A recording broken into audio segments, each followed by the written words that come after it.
righty. Are we live? Are we live? Sermon Sunday. Are we live? Yes, we are. We are live. Let's get to it.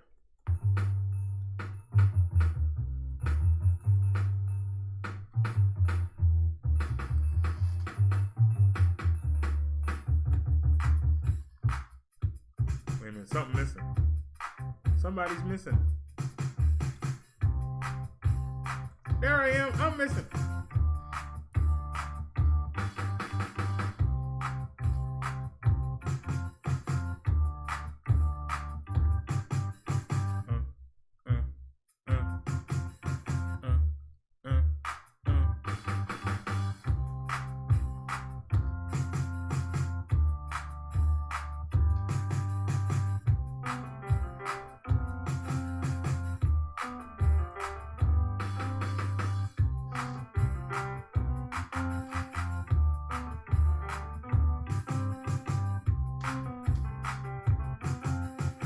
Sermon Sunday.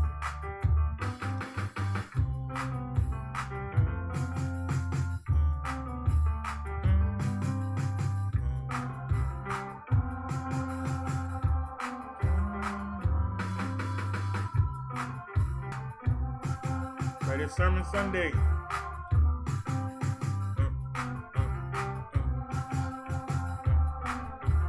I'm marching down the aisle. Marching with the saints.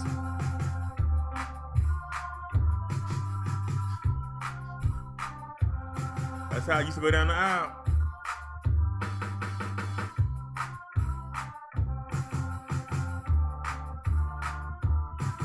The drum rolls where you do the spin at.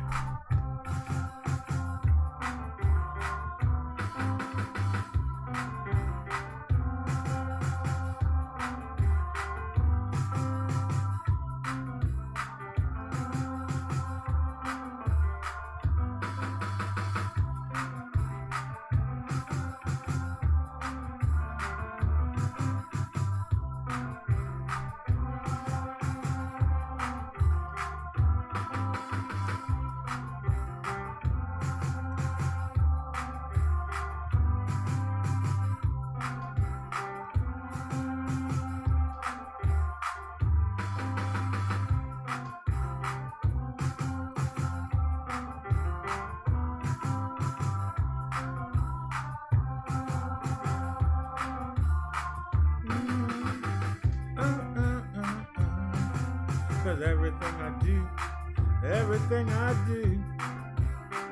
I do for you. Lord, everything I do for you.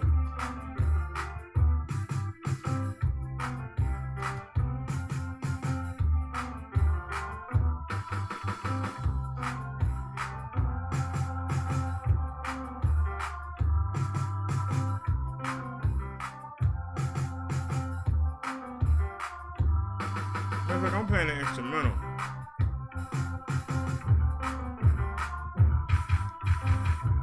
I feel like hearing the song.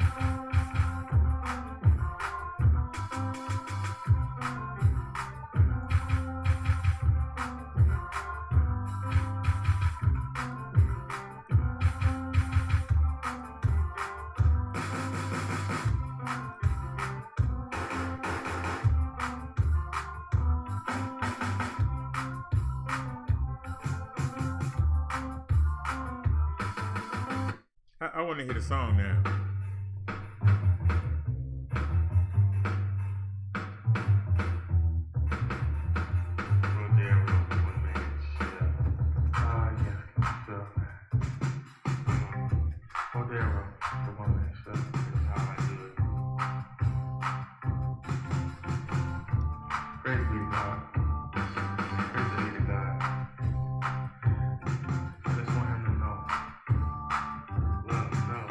Everything I do for you. Lord, everything I do for you. Lord God, Jehovah, it's all the same. I only live to praise your name. I thank you, Lord, for waking me up today. In the name of Jesus, I always pray. You can't reach the Father without the Son. Please forgive all the things that I've done. Watch over me as I work. By drawing close to you, I can't be hurt by Satan. He's baiting me with temptation. It's hard to resist, so I depend on the gift of the Holy Spirit. I'm really sure of your promise of eternal life, so I go for strife of this realm. Knowing you'll let them know I gotta give all that I have. I'm possessing my talent, my time. I'm gracious that you found me worthy of your love. I've never seen you, but I know you're above. In heaven, I can't wait to see you. Well, yes, I can. I have work to do here to fulfill your plan. Everything that I do for you. Everything that I do for you. Everything that I do for you. Lord God, Jehovah, whatever you call it, it's all the same. I only live to praise his name. Everything I do, Sometimes it's hard to turn the other cheek. but retaliation is not for the me. So I back down on one day. I wear a crown, never wear a frown in God's mansion. Thank you, Jesus, for taking my place on the cross. I can't ever repay you for the pain and loss you suffered, but I could bring the gospel to others who don't know, who are afraid to show their faith to the world. When I reach them, let the knowledge unfurl. Am I saved? I think so. Well, Lord, let me help them know. Let me get the words to save their souls and be whole like the song. I don't want to save one, I want to save them all. Cause everything I do, everything I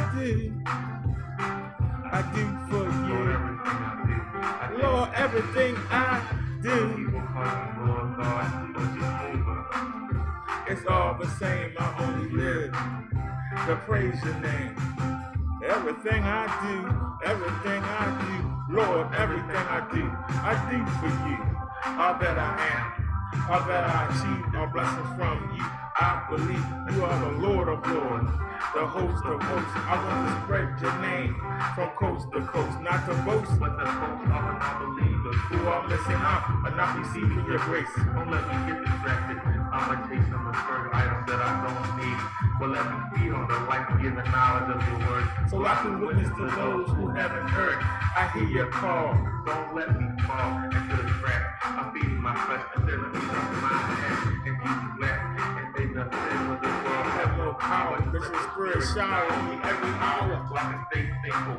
Ain't no faithful words escape my lips, Lord. You are the steward of my ship. Everything that I do for you.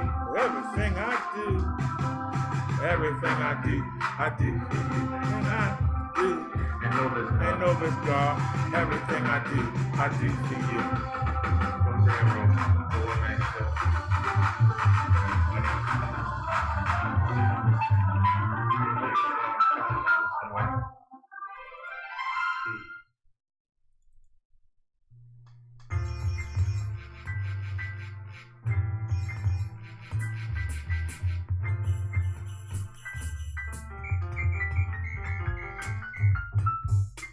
Hold me tight. Don't turn off the lights. Hold me tight. Don't turn off the lights. Take it easy and take it slow. Welcome to the BD show. Take it easy and take it slow. Welcome to the Brother Derrick show. You other YouTubers, y'all straight greasy. Your whack beef videos sound cheesy. Please, somebody release me. Take it easy and take it slow. Welcome to the BD show. Take it easy and take it slow. Welcome to the Brother Derrick show. I ain't stressing. I'm here to teach a lesson. I ain't stressing. I'm here to teach a lesson. I ain't stressing. I'm here to teach a lesson. Out here keeping the other YouTubers out there guessing. So take it easy and take it slow. And welcome to the BD show. Take it easy and take it slow. Welcome to the Brother Derrick Show.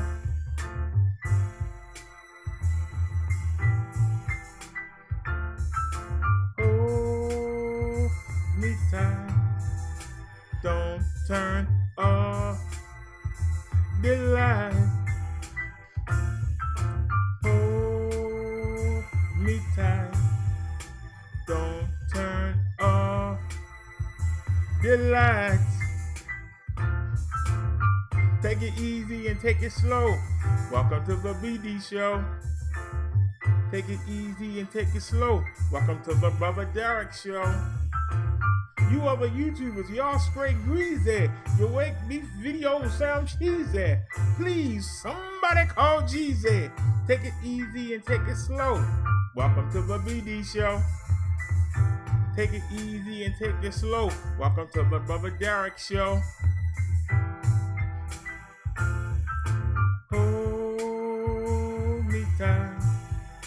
Don't turn off the light. Hold me tight. Don't turn off the lights. Take it easy and take it slow. Welcome to the BD Show. Take it easy and take it slow. Welcome to the Brother Derrick Show. You other YouTubers, y'all straight greasy. Your weak fat videos sound cheesy. Please, somebody release me. Take it easy and take it slow. Welcome to the BD Show. Take it easy and take it slow. Welcome to the Brother Derrick Show.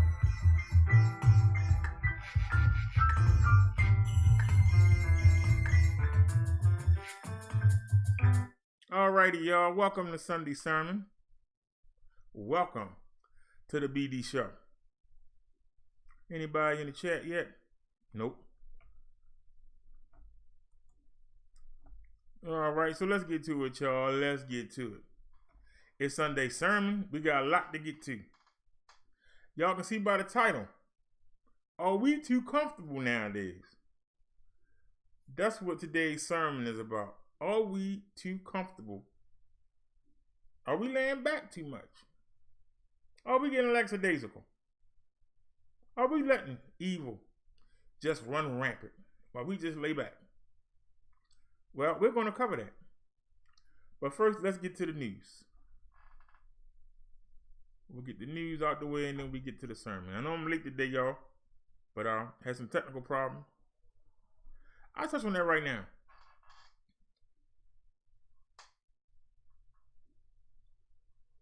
When we had that raggedy laptop, and I was asking y'all to donate so that we could get some better equipment, we were coming at you at 720. As we made the improvements, when you use OBS or XSplitter, it's really hard to come at you in 720. Most people are doing 480. To me, 480 is trash. If you remember the old flip phones you used to watch videos on back in the 80s, that was 480. So I can't broadcast at that. I can't look you in the face and broadcast at that ratio. So we have been going. It didn't took me almost a whole year. But we are broadcasting to you in 2K. Now, I got the banner up, but I'll show you real quick. I got the banner up. Let me take that banner down. All right, so y'all can see the screen, right? Y'all can see we green. Hey, contributions. The heck is a contribution? But anyway, this is us right here. If you look in the center of the screen, see that little gear that says HD on it? We're going to click it. Go up to where it says auto. And you can see it says 1080p. We're not broadcasting in 1080p. Now you can see 240, you can see 360, 480, 720, 1080, and 1440. Matter of fact, let's blow this up. Can y'all see this on your screen now? Go over to the gear. It says HD and hit the arrow where it says auto at. On your right hand side, you can see these are all the things you can stream at on YouTube. Right? Most people are streaming at 480 or at 720, which is basement HD. Then there's 1080. We are streaming at 1440. And I'm going to click it. 1440. See how I had to go for a second? That's because of how beautiful the picture is, and you're going to see it's going to straighten back out. But because we double doing this is live, that's why I was doing that. And I ain't going to sweat it.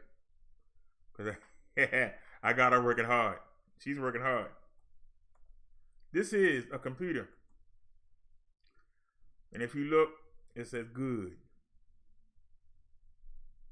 Now,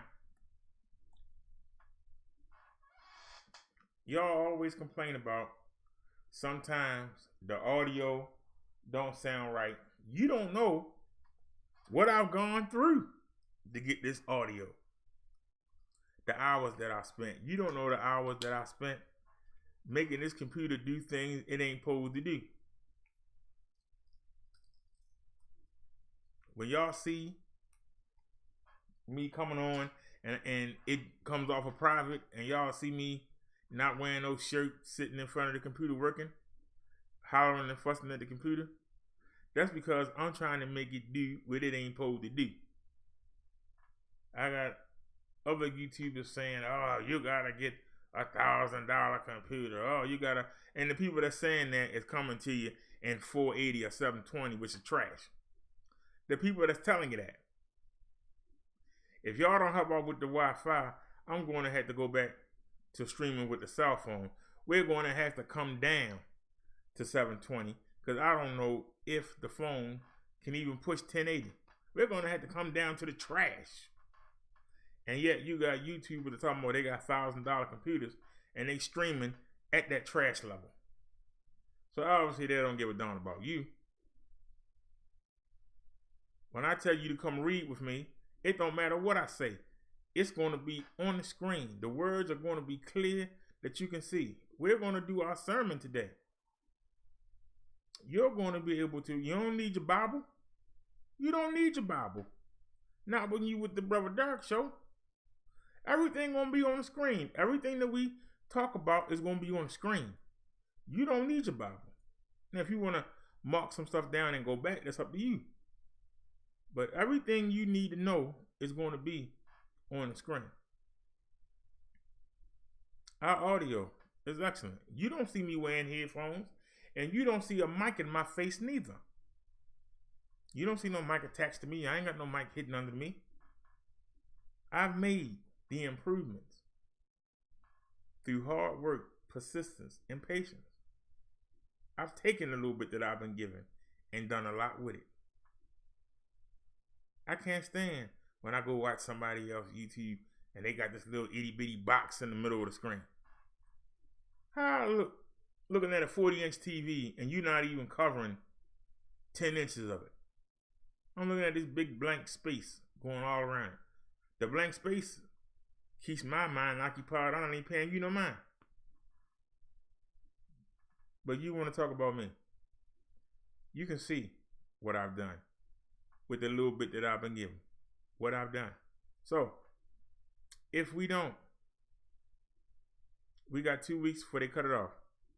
If nobody's going to donate, then we're going to lose the Wi-Fi and the only person in the sector. The only person on the majority of YouTube that's streaming at 2K is going to have to come back down to the trash level. It won't be nothing new. Most people don't support. They just take. They usually don't give, so it's not a big deal. But I got there. Couldn't get the support to stay there, but I got there. If nothing else, there's nobody in this sector that's coming at you in 2K right now. There's nobody. I even was on YouTube. There were people showing 4K videos that were streaming in 720. Showing 2K videos that's streaming in 720. if they showing you a 2K video, why they ain't streaming in 2K? So obviously, whatever they're using to run YouTube, they didn't take that video with, and they ain't figured out how to do it. But I have. But I'm slow and retarded. But anyway, let's get to the news story. Like I say, y'all will know when we go back to the phone, when y'all see it stuttering, when y'all see it hesitating, y'all will know.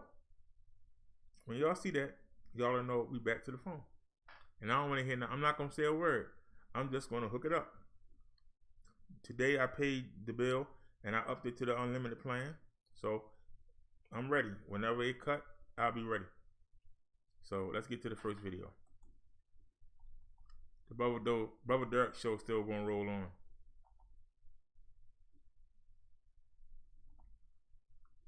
Changing careers, switching gears. Look at. Oops. All right.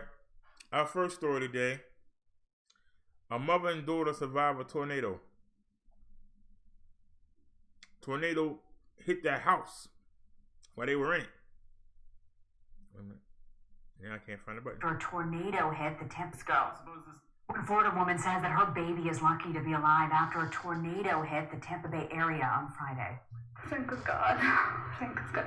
I see her and grab her so fast.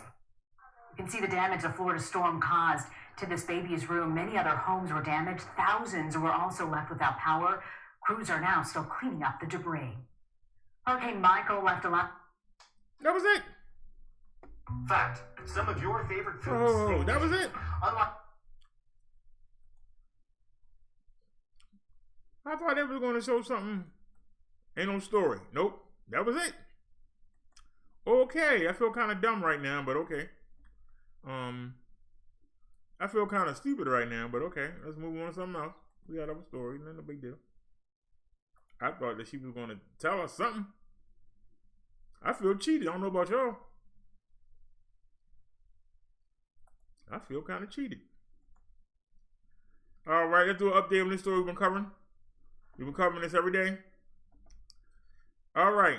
Yoga student held a hero after fighting gunman who killed 2 women. Remember? The day we open. Remember some of y'all left because we had that debate about people not standing up to these shooters? Well, this guy did. And saved his life and saved other people's lives. There could have been more deaths.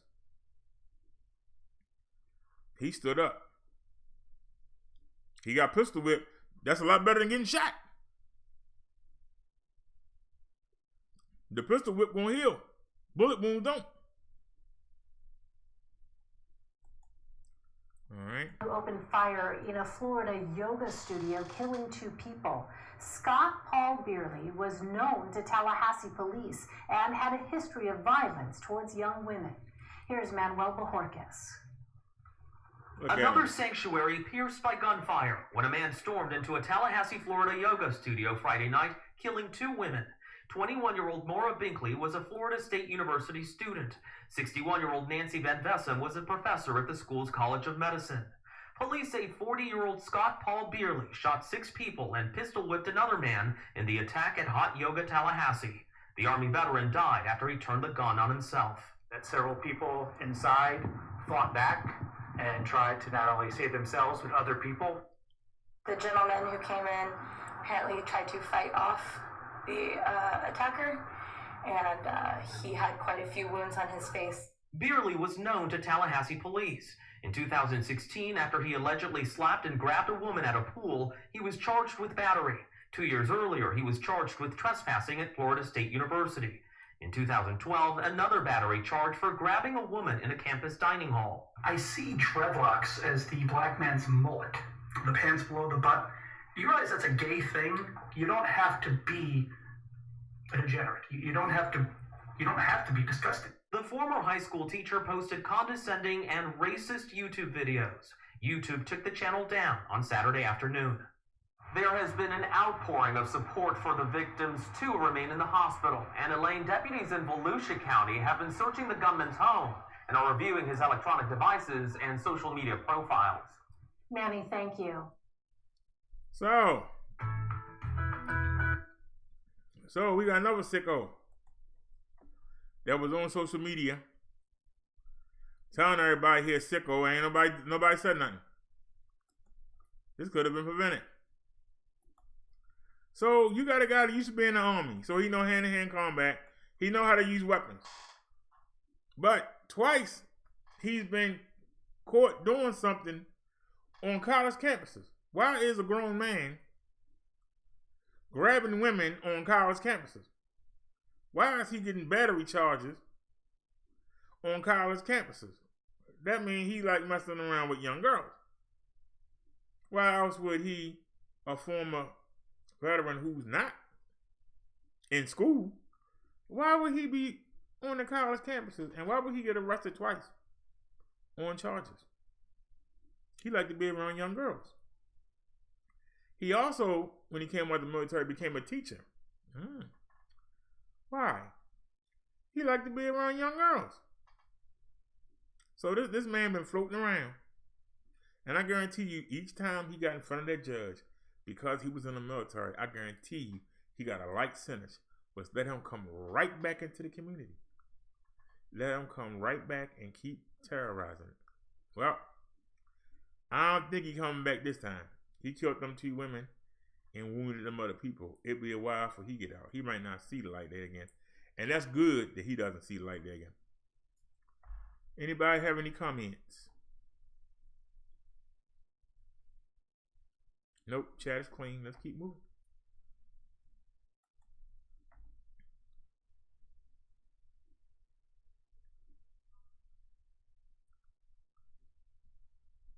So I got rid of it. Cool.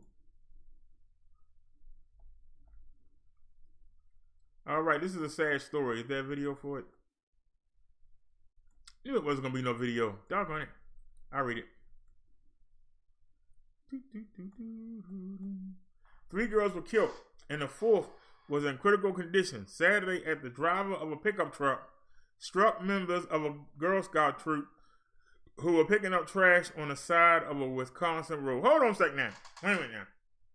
You telling me in the same week, we got 3 different incidents, all involving pickup trucks, that kids got run over. So should we now ban pickup trucks? They just ban them. Should pickup trucks be banned? Obviously, people can't see out of them because they're running kids over 3 times in 1 week. 3 times in 1 week. A woman was also killed in the crash, which occurred about 11:41 a.m. on County Highway P and Lake Hallie, a village in Chippewa County, northeast of Eau Claire. The Ford 150 was traveling north when it crossed over a lane into the ditch where it struck the group, Lake Hallie Police Sergeant Daniel Sokup said. The driver, identified as Colton True, 21, of Chippewa Falls, fled the scene, but later turned himself in. Police said it was not immediately clear what charges he could face. A phone number for Trey could not immediately be found, and it was unclear whether he had an attorney. The Lake Hallie Police Department would like to extend our deepest sympathies to the families involved, Sokup said in a statement Saturday evening, adding that the investigation was continuing. A relative of one of the uninjured girls told the Star Tribune newspaper of Minneapolis the children were earlier Girl Scouts in the 4th grade at Halstead Elementary School in Chippewa Falls. Chippewa. They were all wearing bright safety vests and were accompanied by several adults, the relative said. A cause of the crash was not released by police. In a statement on Facebook on Saturday evening, Chippewa Falls police called the accident a truly horrific incident and extended their condolences. Our thoughts and prayers go out to the family, friends, fellow students, fellow scouts, and everyone else impacted by this, police said. This truly, as a community, this affects every one of us. Something very precious has been lost, and nothing can bring it back. We grieve with you. So we got another hit and run with a pickup truck. What is it with pickup trucks this week? A daggone shame. So 3 Girl Scouts that was out picking up trash on the side of the road, trying to make their community look better. Shame. Alrighty. We've been covering this story too, y'all. Y'all rock with me. This ain't nothing but an update. To those of y'all who don't, y'all like, what the heck is he talking about? White woman charged after harassing black woman turns herself into the police. Remember that she been on the run all week. Susan Westwood was recorded on video telling a woman, "I'm white and I'm hot," while bragging about her salary. She's since been fired from her job. So this is the video. So no one knows what the future of transportation will look like. Robots. And stop it. But no matter what, Enterprise can help.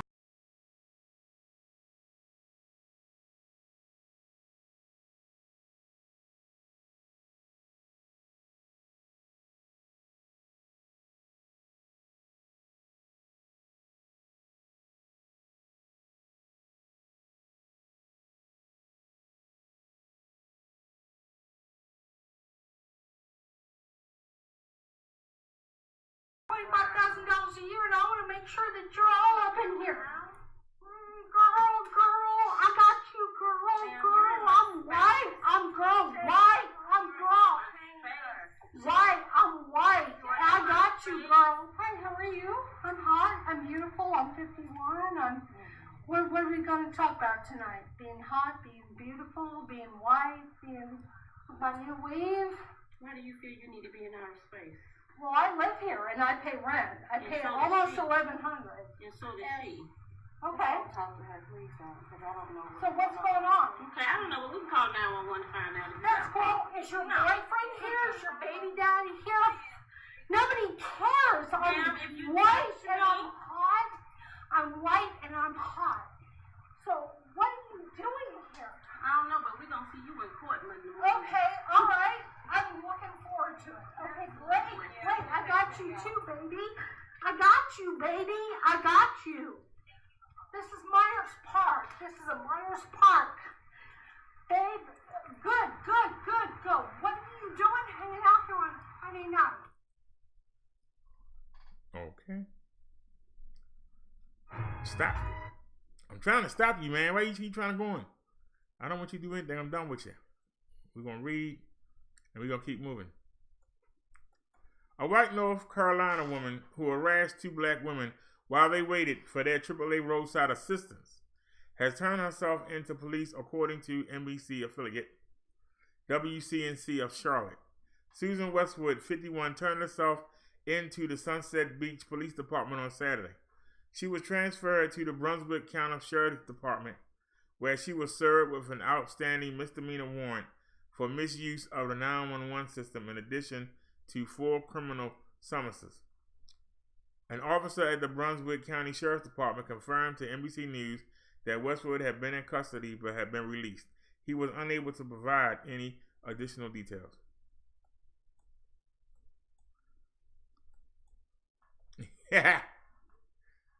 Well, you don't look hot. You don't look hot in that police mugshot. Westwood was recorded on video on October 19th making racist remarks and an apparent drunken rant aimed at Leisha Garris and her sister Shelly Garris. How old are you? I'm hot. I'm beautiful. I'm 51. What are we going to talk about tonight? Being hot, being beautiful, being white, being my new weave. Do you live here? She said to the women before asking whether their baby daddy was with them. She later referred to having a concealed weapon and threatened to take it out, but it's unclear whether she was actually in possession of a weapon. So she lost her job. The girl's sister called the police, but when the police officers arrived, Westwood was nowhere to be found. After the video went viral, Westwood lost her job at Charter Communications, which issued a statement saying the incident recorded in Charlotte is a blatant violation of Charter's code of conduct and clearly disregards the company's commitment to inclusion and respectful behavior. A warrant was issued for her arrest on October 30th, according to WCNC, after Westwood was charged. Police said they couldn't arrest her because they couldn't find her. The Brunswick County Sheriff did not immediately respond to a request for additional information about Westwood's charges. Is that it? Whew. All right, we got through it. All right, so we got the update. Miss Old Big Mouth, Miss I'm Hot and I'm Beautiful. She ain't look hot in that mugshot. She didn't look hot in that mugshot.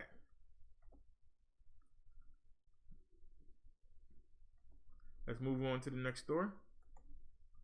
Give me a chance to delete that.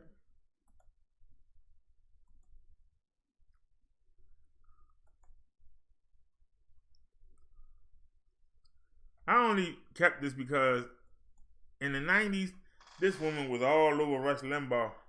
Maxine, or what is this? And it was a video, so I said I'll go ahead and play it. So let's check it out, y'all.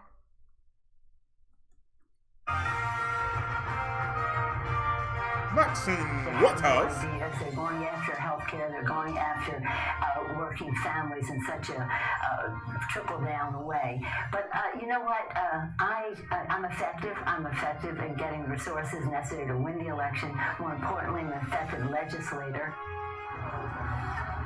Republicans are once again running every election in the country against one single opponent, House Minority Leader Nancy Pelosi.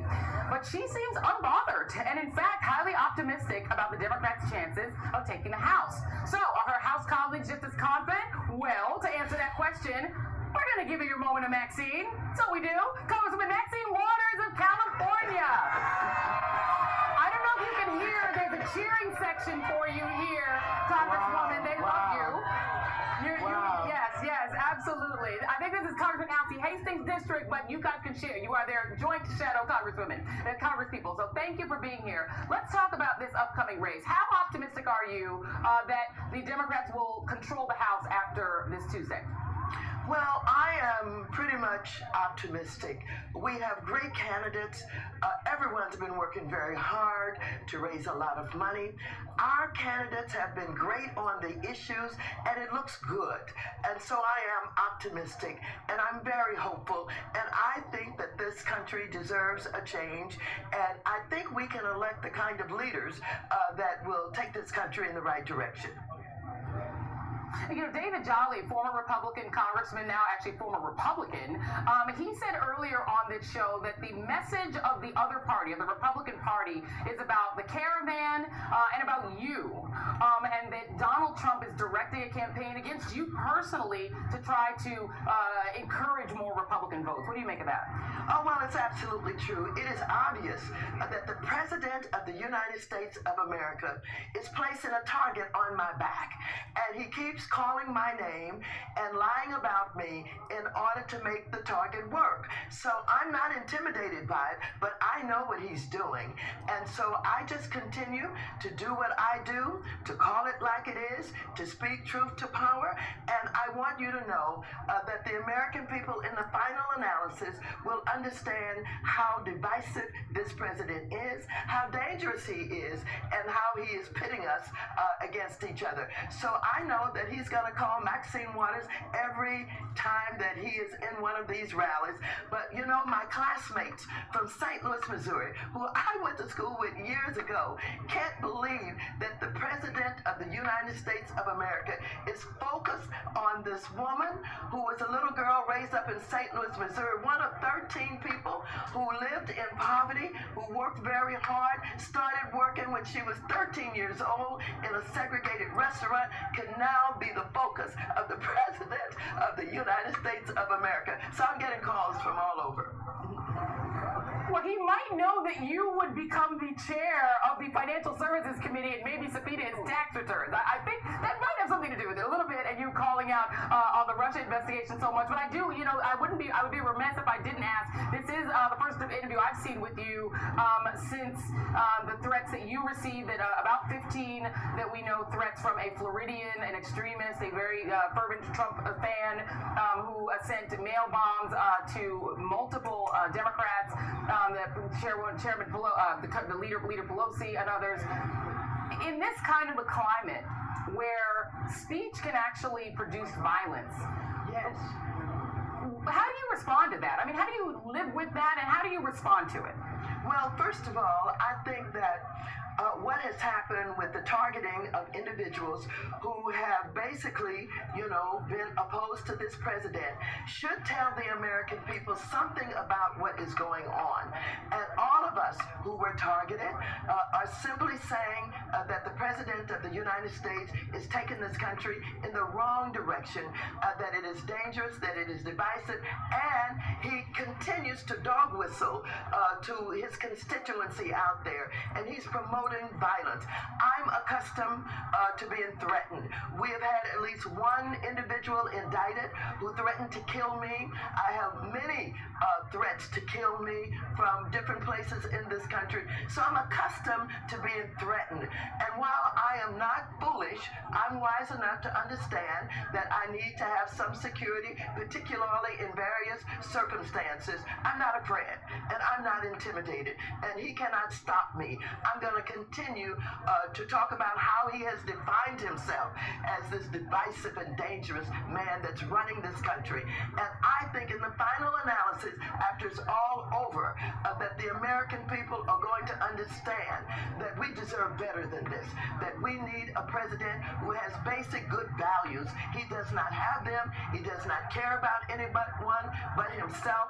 And so I'm comfortable with the fact that he has a target on my back and that I'm threatened. I will continue to do my work, and I will not back down, not for 1 second. And Congresswoman, if you should become the chair of the Financial Services Committee in the House, are you going to subpoena Donald Trump's tax returns? If I am the chair of the Financial Services Committee, which I deserve to be, I've served on the committee long enough to have the most experience, and I have the support of my colleagues. I'm going to do credible work, which includes not only dealing with the biggest financial institutions in this country, the banks, etc., making sure that we never have another meltdown the way that we had in 2008, where so many homes were foreclosed on. I'm going to be about housing and making sure that we do everything that we can to have affordable housing, because there's a crisis in this country. I'm going to support my colleagues in attempting to make sure that we support Obamacare or the ACA and health care for everybody. And I will continue some of the work that I started in looking at banks that launder money rather, and that is like Deutsche Bank. The president has had some involvement, a lot of involvement with Deutsche Bank. For example, they're the only bank that will lend money to him. None of the other banks will give him credit because of the way he has not really conducted himself to repay the loans that he's been involved in, and the lawsuits that he's done to avoid paying them. So Deutsche Bank is on my radar screen, because we have requested information from the treasurer about Deutsche Bank and money laundering. So I'll be credible in doing my work. He is not the only thing that I'm concerned about. All right, right on, Maxine. All the other things that I've alluded to. I was in here nodding the hell out. I don't know about y'all. I was in here nodding out. What the heck? Lord. Okay, I wanted to know who Maxine Waters was. Okay. That was the first time I ever heard her spoke. I heard Rush Limbaugh say her name. I don't know how many times. I heard Sean Hannity. When I used to drive around, I would have that on the radio. Man, I'm sorry I played that. Got done. She put me to sleep. All right. I know nobody ain't got no comments. I probably lost half my daggone audience after that. Jesus. Whew. But don't say I'm not fair. It was on the front cover of the news, so I played it. Migrant caravan embarks on the road to death. Make sure I read that right. On the route of death through Mexico. They call this part the route of death. The majority of the roughly 4,000 immigrants are headed along what some call the route of death toward the town of Cordoba in Mexico. They're going to the route of death. Is there a video? Man, look at all them people. Thousands of weary Central American immigrants resumed their push toward the U.S. on Sunday, a day after arguments over a path ahead saw some travelers splinter away from the caravan, which is entering a treacherous part of its journey through Mexico. The majority of the roughly 4,000 immigrants are now headed along with some called a route of death toward the town of Cordoba in the state of Veracruz, which is about 124 miles up the road. The daily trek will be one of the longest yet as the exhausted group of travelers tries to make progress any way it can to the U.S. border, still hundreds of miles away. The arduous trip has already taken its toll. But turn around and go home. A day prior, the group was beset by divisions as immigrants argued with caravan organizers and criticized Mexican officials before setting out on their own for Pueblo and Mexico City. Some were disappointed as the caravan organizers unsuccessfully pleaded for buses after 3 weeks on the road. Others were angry for being directed northward toward the Gulf Coast state of Veracruz, calling it the route of death. It is a video. A trek via the sugar fields and fruit groves of Veracruz takes them through a state where hundreds of immigrants have disappeared in recent years, falling prey to kidnappers looking for ransom payments. Authorities in Veracruz said in September that they had discovered remains from at least 174 people buried in clandestine graves, raising questions about whether the bodies belong to immigrants. But even with the group somewhat more scattered, the majority of migrants trekking through Veracruz on Sunday were convinced that traveling as a large mass was their best hope for leaving their old lives behind and reaching the U.S. The vast majority of immigrants are fleeing rampant poverty, gang violence, and political instability, primarily in Central American countries of Honduras, Guatemala, El Salvador, and Nicaragua. We think it's better to continue together with the caravan. We are going to stay with it and respect the organizers, said Luis Usada, a 32-year-old from Tegucigalpa, Honduras, who was traveling with his wife, Jessica Fugon. Others went ahead. Maybe they have no goal, but we do have a goal, and it's to arrive. Maino Chavez, a 19-year-old from Copan, Honduras, was determined to continue. I have no hope. I graduated as a computer technician and not even with a degree have I been able to find work, he said, of life in his home country. In his desperation to flee, Chavez was one of many people who crossed the river from Guatemala into Mexico, defying authorities deployed to patrol that country's southern border. It remained to be seen if the main group will now continue directly north toward Veracruz to the closest U.S. border, or veer slightly westward and make a stop in the country's capital. The capital could serve as a better launching pad for reaching a broader array of destinations along the U.S. border. They could also receive additional support. Although Mexican officials have appeared conflicted over whether to help or hinder their journeys, Mexico now faces the unprecedented situation of having 3 caravans stretched over 300 miles of highway in the states of Chiapas, Oaxaca, and Veracruz, with a total of more than 6,000 migrants. Woo! On Friday, a caravan from El Salvador waded over the Scituate River into Mexico, bringing 1,000 to 1,500 people who want to reach the U.S. border. The caravan initially tried to cross the bridge between Guatemala and Mexico, but Mexico authorities told them they would have to show passports and visas and enter a group of 50s for processing. Another caravan, also about 1,500 people, entered Mexico early this week and is now in Chiapas. That group includes Hondurans, Salvadorians, and some Guatemalans. The first largest group of mainly Honduran immigrants entered Mexico on October 19th. Immigration agents and police have at times detained migrants in the smaller caravans, but several mayors have rolled out the welcome mat for migrants who reach their towns, arranging for food and campsites. Mexico's Interior Department says nearly 3,000 of the migrants in the first caravan have applied for refuge in Mexico, and hundreds more have returned home. With or without the government help, uncertainty awaits. President Donald Trump has ordered U.S. troops to the Mexican border in response to the caravan. More than 7,000 active duty troops have been told to deploy to Texas, Arizona, and California ahead of the midterm elections. He plans to sign an order next week that could lead to the largest scale detention of migrants crossing the southern border and bar anyone caught illegally crossing from claiming asylum. Alright, that was a video, so let's see what it says. I read everything, but we'll watch the video. Uh-oh. No one knows what the future of transportation.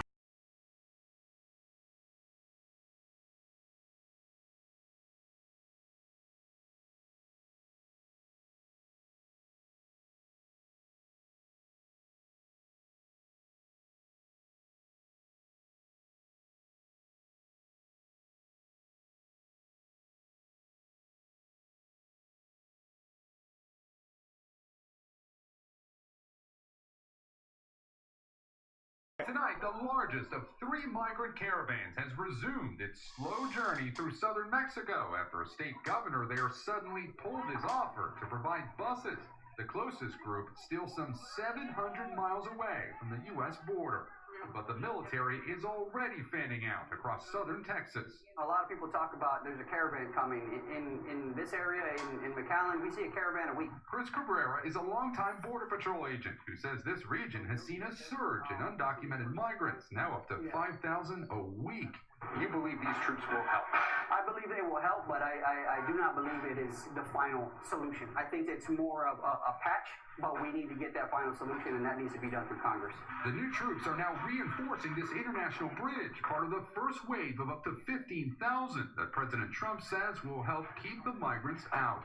An enormous fraud is being perpetrated on the American people. McAllen resident Mariana Trevino-Wright says she's a registered Republican who voted for President Trump, but now strongly disagrees with this show of force in her own backyard. Why do you think this is happening now? It's happening now because of the midterms. The U.S. Department of Homeland Security says about half of the migrants are single men and at least 270 have criminal histories. But many are women and children who say they are fleeing rampant gang violence in Central America. This woman's so desperate, she's planning to rejoin the caravan tonight, just a day after giving birth. Estimates of the caravan sizes vary widely, but according to Mexican and Salvadorian officials, they include about 8,000 people. Here at the Texas border, we expect more troops over the coming days, even though those caravans are likely weeks away. We're following some breaking news right now. Let's get the latest from Cap.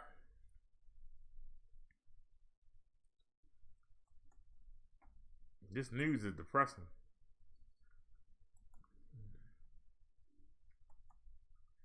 I think we already covered that. Okay, it's just from a different. That's from the same story. We already covered it. Okay. All right, y'all. Is there anybody here before I start this sermon?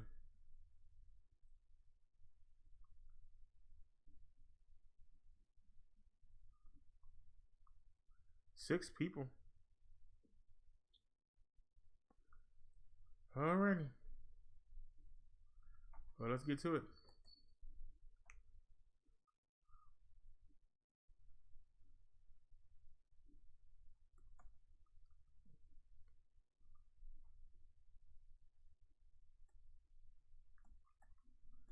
Alrighty. The title of our sermon today is God doesn't want you to be comfortable. But I'm asking, are we too comfortable? Are we too lackadaisical? Are we satisfied?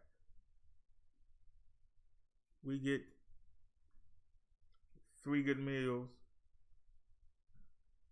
transportation, might have a nice house. Are we lackadaisical? Are we just going with the flow? Are we really letting evil run rampant around us? And we just mellow, we straight, we cool, we don't have no problems? That's the question that I'm asking.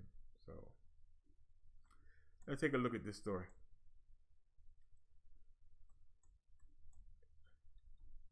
Prayer in public took Daniel from the comfort of his home to a den full of hungry lions.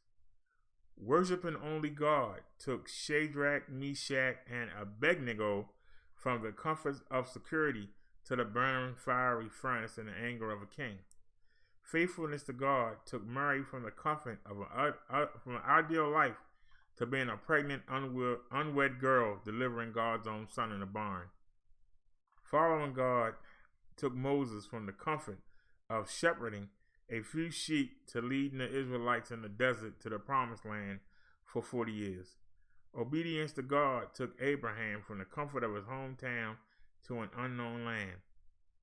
Faith took Esther from the comfort of her castle to the scepter and possible rejection of a king. Trust in God took David from the comfort of sheep herding sheep in the fields to the battlefield and then to the throne of a king. Love took Jesus from the comforts of heaven to the pain of the cross. If there's one thing I've been learning lately, it's God doesn't really care about my comfort zone. He doesn't care for me to get too comfortable in this world, to get too settled in. In fact, he has called us all to do the exact opposite. From the beginning of time until now, he has asked his children to walk out in faith with him, to follow him into the land of unknown, to press forward through tribulation, to stop holding on to what is comfortable, to be faithful to him even though we don't know where he will take us next. The question is, will you allow him to take you out of your comfort zone, out of everything you know, out of a life that seems ideal to you? As someone once said, life begins at the end of your comfort zone. Are you there today? My prayer is that I will allow obedience to God to take me into unknown places, to help me do things I could never imagine doing on my own, to allow me to love people I don't know, to never let this world start feeling like my home. That will allow love of others, bring me to a life of selflessness and service as I honor and care for the people that God has placed in my life, that I will allow faithfulness to his word transform not only my thinking, but the way I live every minute of my day. Has God asked you to do anything out of your comfort zone recently? Share your faith with someone you don't know. Love someone that is hard to like. Use your gifts and talents in a way you never used in the past. Follow him to an unknown place. Do something you've never done before. Today, be obedient to Christ and walk with him in faith at the end of your comfort zone. Just like the many great men and women of the Bible that did the same before you. He provided for them. He made a way for them. He used them in ways that they never would have used their own. And he will do the same for you. Walk with faith today. Be blessed.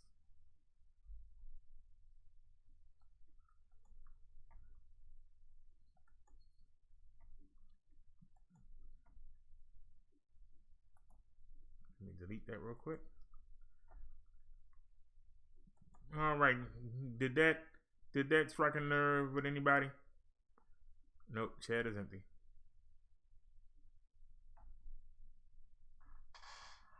Yeah, I figured it would be.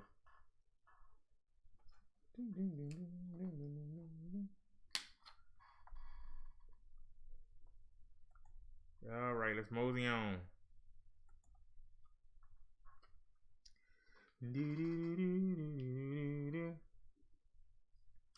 8 signs your Christianity is too comfortable. These are 8 signs. In many parts of the world today, it can be easy to live a comfortable life as a Christian. Certainly where I live in Orange County, California, this is the case.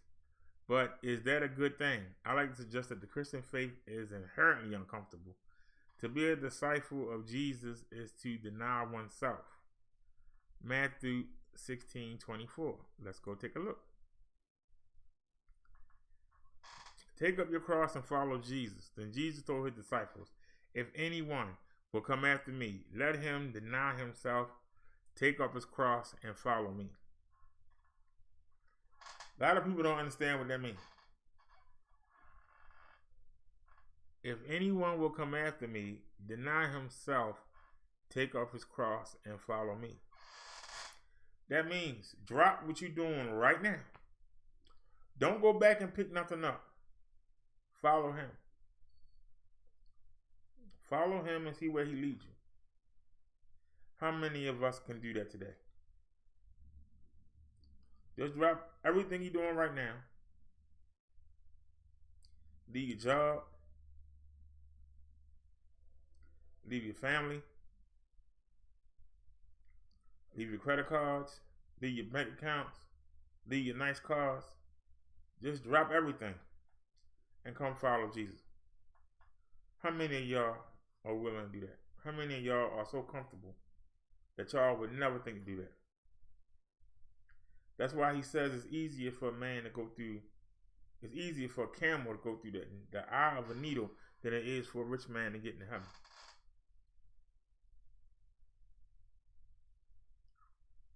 They don't want you to get comfortable with the things of this world. If you go into the next world, you cannot get comfortable with things of this world. These comfortable things will not be in the next world. So why bring you along the moan and groan? Why bring you along the moan and groan about what you don't have? Just like the Israelites did with Moses in the desert. Oh, you let us out here. Back there we had lamb and we had food and we had bread and we had drink. You got us out here and we got to eat this manna every day. We had wine and you bring us out here and we get nothing. Would that be you in heaven? You ain't got no internet up here. I'm tired of walking. Why couldn't I bring my car? You got us living in these houses with no pictures on the wall. Why can't I decorate? Would this be you in heaven? If you have that mindset, do you think you're going to make it to heaven? I'm asking right up the top. Are there some people that are so comfortable here on earth that they deny their chance to ever leave it? I ask that question again. Are there people here on earth that are so comfortable with their possessions they wouldn't want to leave the earth? Well, hold on, I can't bring this. Hold on, I can't bring that. No, bring yourself and come as you are. Well, if I ain't got my chains and my rings, and then I'm just like everybody else. Down here, my possessions, my wealth make me stand out. When I get up there, ain't nothing gonna stand out. If you really believe that, let's continue on. All right. I'd like to suggest that the Christian faith is inherently uncomfortable. To be a disciple of Jesus is to deny oneself. We covered that. To take up a cross. And now we're going to Luke 14:27. Whoever does not bear his own cross and come after me cannot be my disciple. Whoever does not bear his own cross and come after me cannot be my disciple.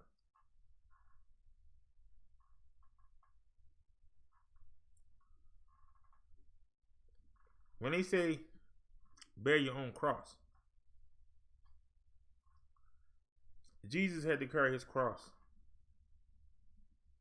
through Golgotha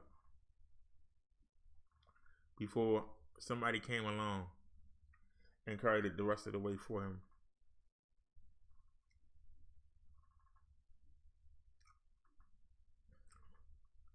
Bear your own cross basically means you gotta stop, drop. You ain't gotta roll, but you gotta stop and drop everything. Just stop. I'm coming as I am. I'm coming just me. And I'm ready to go to work. Not no, wait a minute. Let me go back and get this. Hold on. I got to have that. Hold on. No. You stop. Drop whatever you got and roll with Jesus. Anybody that look back, even in Sodom and Gomorrah, don't look back. You look back, you're going to turn into a pile of ash. And what happened to Sarah? Turned into a pile of ash. Because she looked back. Why would she look back? Why would you want to look back on what you're leaving? Why would you want to look back at what you're leaving? You got to leave your friends, your family. If they're not coming, you got to leave them alone. You got to forget about them. You got to pray you'll see them on the other side. But you got to stop, drop, and follow Jesus wherever he leads you to. Wherever he leads you to, you got to go follow. So, I ask again, have you become comfortable? Are you comfortable in your life right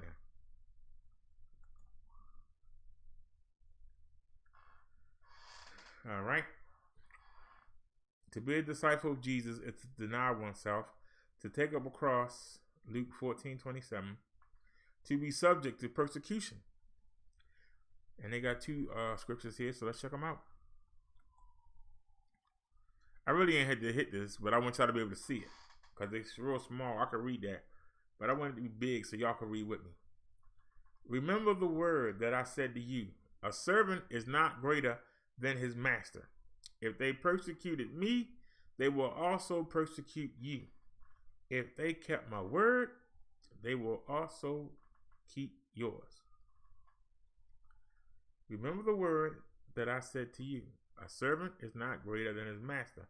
If they persecuted me, they will also persecute you. If they kept my word, they will also keep yours. I give y'all a fast example of what they talking about. Today in these YouTube streets,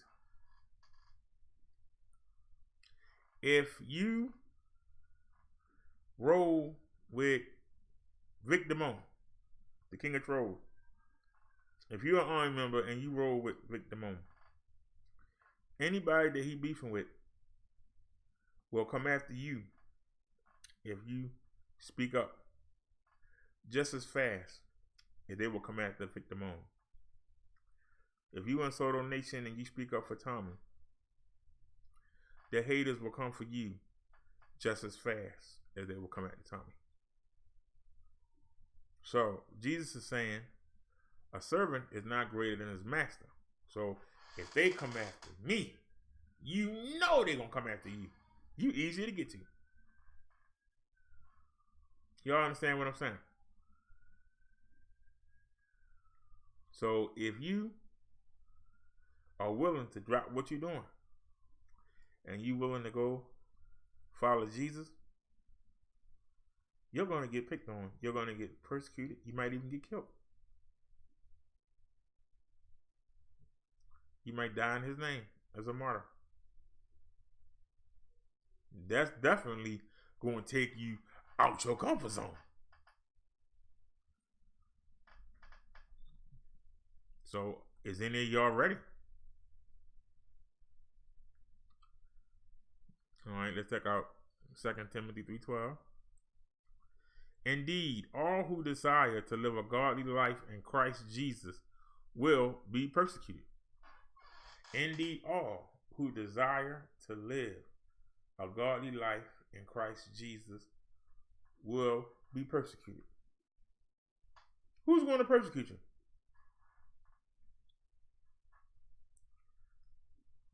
Who's going to persecute you? People that look just like you. It ain't going to be nobody coming up the shadow. It's going to be people that look just like you. Oh, you think you all that now because you think you religious and all that. I got something for you. That's who's going to persecute you. The people you used to call friends, who you thought was your friends. To give up creature comforts of home. Another scripture, Luke 9:58. Foxes have holes, and birds of the air have nests, but the Son of Man has nowhere to lay his head. Foxes have holes, and birds of the air have nests, but the Son of Man has nowhere to lay his head.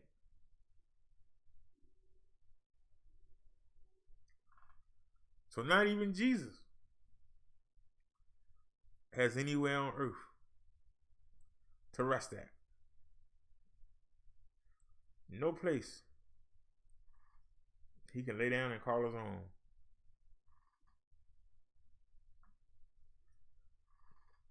Because even if he tried, the devil with his demons and devilish humans will not leave him the heck alone. How could he lay down his head?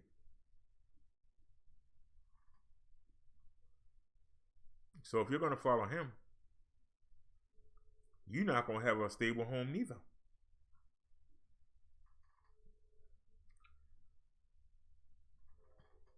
I learned from the Jehovah's Witnesses.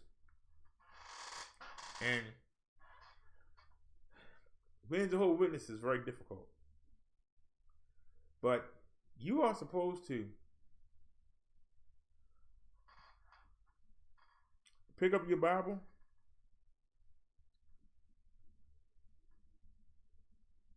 and sometimes people don't even have a Bible. And you're supposed to go talk to people and minister them and get them and encourage them to follow Christ as you're doing. The biggest problem you're going to face, and I face this problem on YouTube, demonoids, human beings with a devilish spirit, are going to ask, why should we listen to you? You should listen to me because I dropped everything and gave up my comforts to come minister to you. Oh, but you ain't got no money. Why I listen to you? You ain't handsome or beautiful. Why should I listen to you? That's when you know that's somebody that got a devilish spirit. Nobody in the Bible. Nobody in the Bible. Nobody in the Bible. Nobody in the Bible that came to Jesus and worked for Jesus. Nobody in the Bible that God used had any money. None of God's prophets had education. So when you say you got to have everything down here on man's earth to be able to tell somebody something, you are speaking out of pure ignorance. God don't want no trained seals. Jesus don't want no trained preachers. They don't care for them at all. But y'all got it in your mind. You got to have a suit on and you got to speak a certain kind of way, and you gotta say a hallelujah and a ha ha ha, and you gotta say, oh, to your neighbor, say neighbor. You got to do all that in order for somebody to follow you. That's not a real preacher. That's an actor.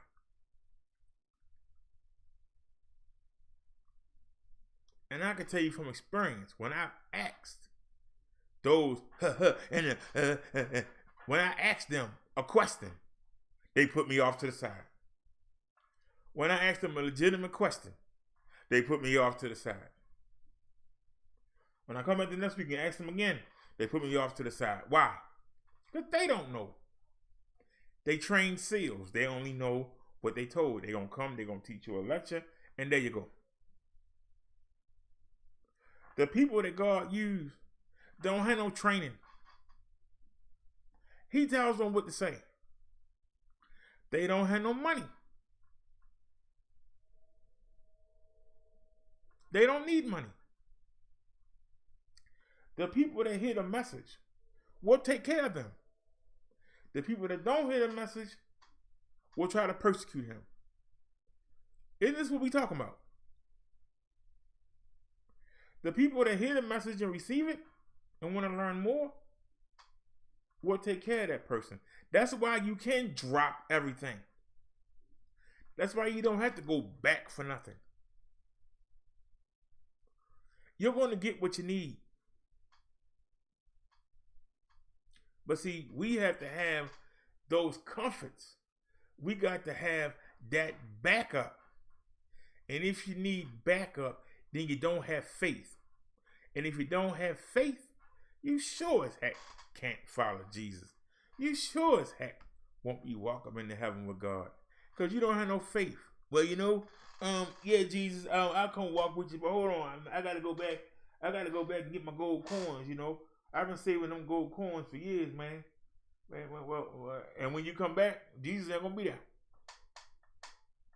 When you come back with your gold coins, when you come back with your credit card, when you come back with your nice shoes, when you come back with your nice clothes, I can't leave these clothes. I spent a lifetime putting these clothes together. By the time you get back, Jesus ain't going to be there.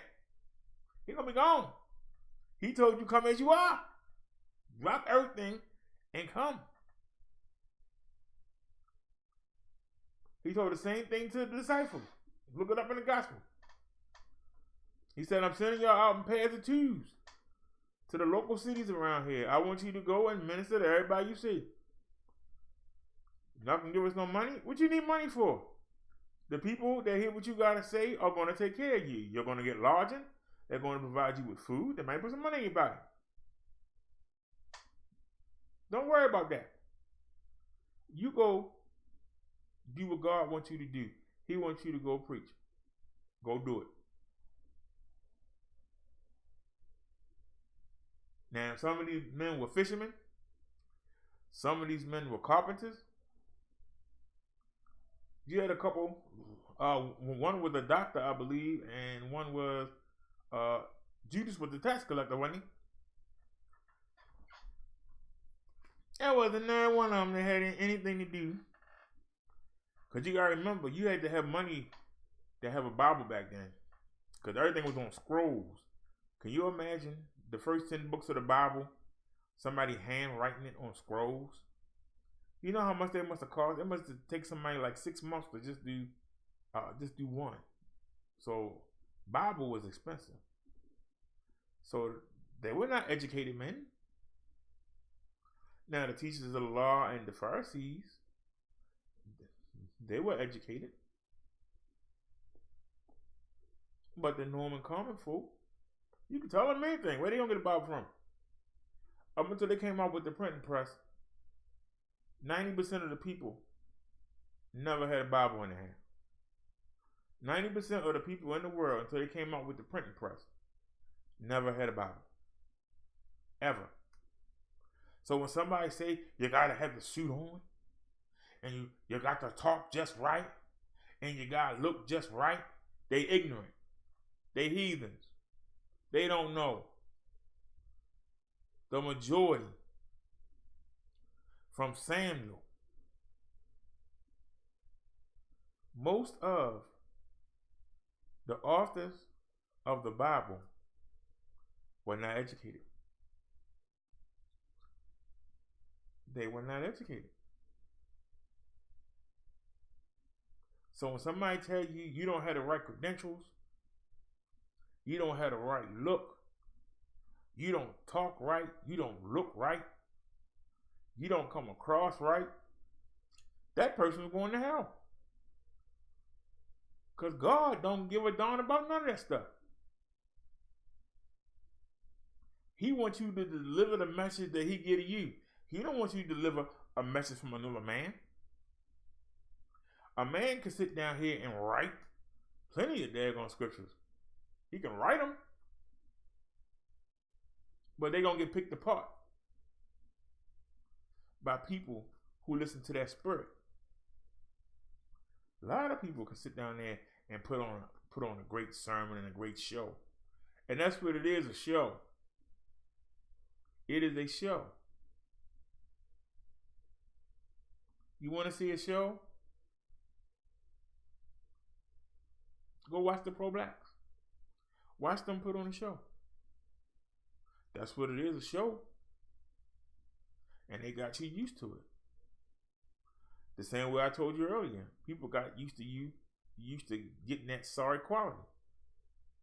They got you used to it. If you can honestly look at 2K video and then look at 480 video and tell me there ain't no difference, You brainwashed. You've been conditioned to accept less. You become comfortable with less. You are satisfied with less. That's the purpose of this sermon. Are you comfortable? Are you satisfied with less? Just because you got some trinkets, are you, I'm good. I got some trinkets, I'm good. I ain't got to do nothing else. I'm satisfied. I'm good. And then when judgment day come and you start to try to make that walk, and like, where you going, boy? What you mean where I'm going? I'm going on. No, you're not. What do you mean? I've done very well for myself. I got 3 businesses. I got cars. I got people that work for me. I got servants. I'm doing very well. Jesus and God say they don't know you. What do you mean they don't know me?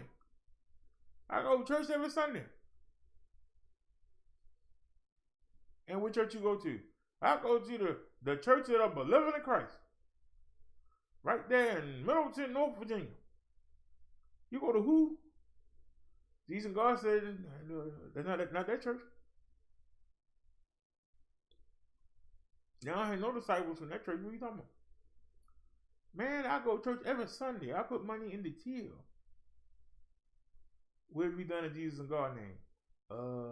Once I gave $50 to the orphanage. Yeah.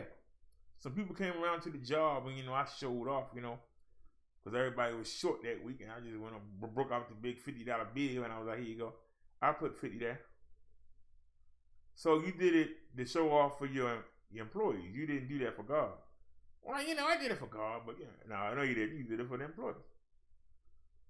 Sir, turn around and go ahead down there with your father, the devil. Go ahead. Have fun down there in hell. Because that's where a lot of people heading. That's where they're going to lay their head at. Down there in hell. Because they've been conditioned to think that the image can never replace the real thing. And I said, you gotta hit her in a holy, her glory. Yeah. And what's all that? Nothing. But you sit there, yeah. You sit there, and you've been conditioned to think that's gonna get you into heaven. No, it ain't. If Jesus said he ain't got nowhere to lay his head down here on earth, he can't even be comfortable down here. How you gonna be comfortable? If your Lord and Savior can't be comfortable on the earth, how can you be comfortable? How? How can you I'm just gonna sit back here, I got my lemonade, and I got my little drinky drink, and I got my Cuban cigars, and I got daggone steaks on the grill, and I'm just laid back and all is well. You ain't made not one mention of Jesus or God. Not made not one mention of him.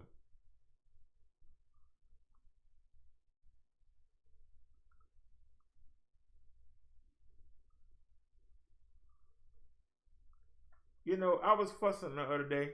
I had a prayer for frustration.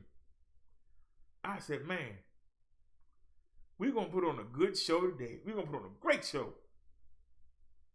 And I went to go on. And as I was setting up, and I had to change channels, I had to go to the main page. And on the main page, it showed people that you subscribe to if you live. And sure enough, Tommy Sotomayor had just came on. And he had 1,000 people. I said, oh, Lord. I didn't back down. I still did my show. I said, man, ain't nobody going to be in here. Everybody going to be over there. And he wasn't talking about nothing. 1,000 people there talking about nothing. And we covered like 15 topics. And I only had one person come in the chat room. I had as many as 11 people watching at one time. Only one person chatted the whole show. Then I got off and went back into his show. And you got all these people over there, and they saying stuff, and the screen moving so fast, you only see 10% of what's being said. And if you scroll ahead, you're going to miss another 10%. You're going to be even more behind. And I said, people could have came over here, because we talked about the same issue that he talked about. They could have came over here and actually had an exchange. You can't have an exchange over there like that. But just to feel, because everybody else was there, you felt that's where you had to be. And I don't hate on you for that, but I just don't understand. I'd rather be where I could be heard, where somebody could converse with me, where the host could have the time to acknowledge me. Why would I want to be over there with all them people on the screen just you? And as soon as you type something, it's gone. You don't even get to even see it. It's gone. I was like, that's too fast. Even on slow-mo, it's shoo. I said, but that's what they condition. They've been conditioned to think that that's the best place to be. Even though that whole show, he might acknowledge 10 people. 10 people might get acknowledged. All right, we reconnected. 10 people might get acknowledged. 10 people might get acknowledged. When you could have came to a show and 50 people could have came and had conversation, exchanged ideas, and could have commentated with the host. But in your mind, you think, oh, I'm over here. And you know what? You just over there. And you just one of 1,000. And you're not comfortable, because how can you be comfortable? But you think you at the place. Even though you don't even get paid no mind to. So many comments go through there. Hey, I sent you this. Hey, what about this? I was in the Angry Man chat the other day. I ain't been back. I made so many good points at what he was talking about, but I came with the real points. He didn't want the real points. He just wanted to fuss about black women. He didn't want to come with the real energy. I'm just throwing point after point. I mean, I'm just throwing them. Just throwing points. He ain't acknowledged not one of them. But every time somebody says something stupid, he acknowledged it. And the person that had me go over there was like, yeah, he was passionate. I'm looking at them like he was a sucker. Huh? I said he was a sucker. Now I gave him his props. When I first started making videos, I came across 2 of his videos. And one of them, he was talking about, you're going to be a YouTuber, you got to be able to multitask. You got to be a computer nerd, because you got to learn so much stuff. And I give him credit. Because you're looking at somebody who didn't know a darn thing about computers, who has turned into a computer nerd in less than a year. You're looking at the only person to broadcast to you in 2K on a computer that we paid $77 for, $20 shipping. We paid $97 for this damn computer. And we broadcasting to you in 2K. There is nobody else in this sector broadcasting and streaming. I ain't saying somebody can't buy a 2K camera. You got cell phones that can do 2K for like 10 minutes before they overheat and shut down. I know this S5 can do baby 2K. It can do baby 2K for 5 minutes and then it shut down and be hot as hell. We be on here for hours and we doing 2K. I know this computer is probably hot as I don't know what. But I got her pushed up and she doing it. And it took hours upon hours upon hours upon hours upon hours to get it to do that. It took hours. Didn't nobody teach me nothing. I had to learn it. Why did I have a desire? Because I wanted to give you the best. I asked you for the opportunity. You gave me the opportunity. You abandoned me, but you gave me the opportunity. I'm still trying. Most of my people gone, but I'm still here trying. Because I got heart. People say, oh, why don't you give up? Give up for what? There's a message to be gotten out. What am I going to give up for? I'm in a sector full of heathens. You think it's easy to preach to heathens? People that would rather hear somebody call each other retards and you're stupid and you stink, and people want to go look up records and put your information out there, and I'm coming in trying to preach to them, trying to bring positivity, trying to get these people to save their money up, trying to get them to put their money together and actually build something rather than tear each other down. You think that's easy? Was it supposed to be easy? No, it wasn't. But I was asked to do this 25 years ago. And I said, heck no. So I had to be broke down. Broke down. Everything took from me. Well, I ain't got nothing to lose now. And I came in swinging. And just like I said before I started, don't nobody want to do nothing. Because everybody is comfortable. See how everything tied together?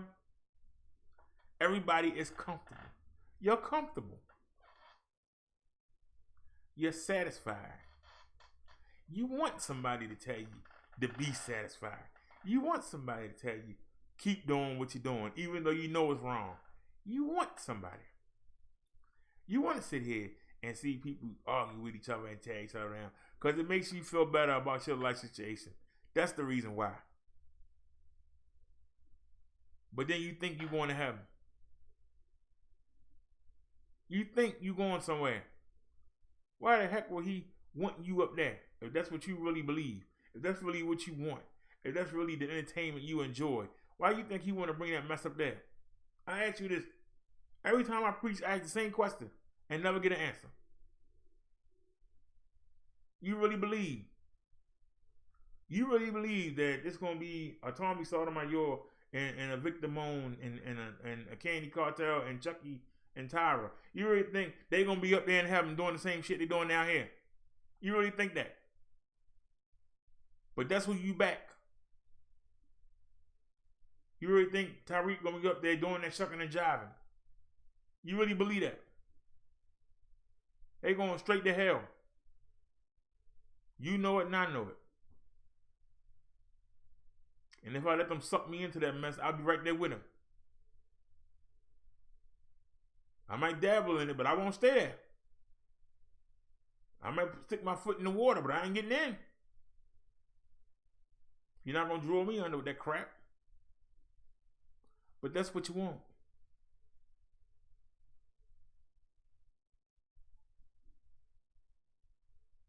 Do everything.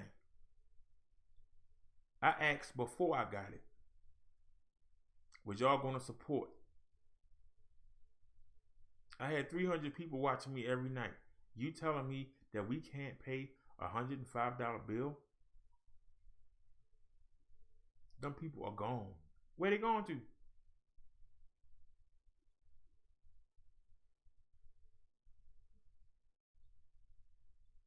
And we still rolling on. And if we do use the Wi-Fi, we still gonna roll on. I'm still gonna be here every day. It's a song called With or Without You. With or without you, the platform moves on.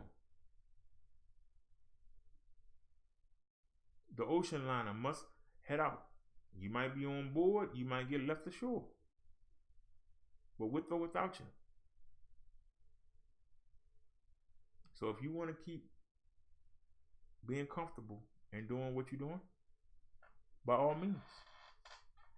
I expect the persecution. I expect people to call me names. I expect people.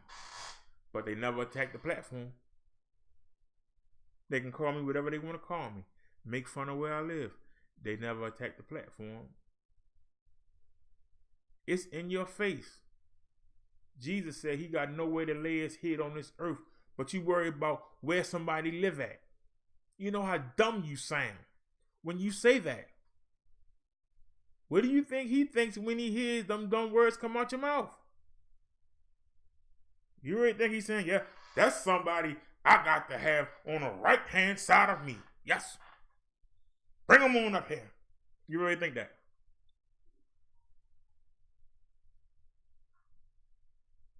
If you believe that, more power to you. Because I hope you get to take your stuff down there. I know you're going to be able to take your ignorance down there, but I hope you can take your prized possessions down there. Because Jesus and God don't give a darn about none of them. The only time that they care is if you can use it to make one of his people life a little bit easier. That's the only time they care. They care about what's in your heart, not what's in your pocket. And with those of you that go around, I'm this and I'm that, and I'm the shot, and I'm this, they're looking at you like, you ain't coming up here. That's one of yours, Mr. D. That's one of your humans. You can go ahead and take them. Take his soul now. Take our soul now. You ain't got to wait. You can have it. You know, we already know.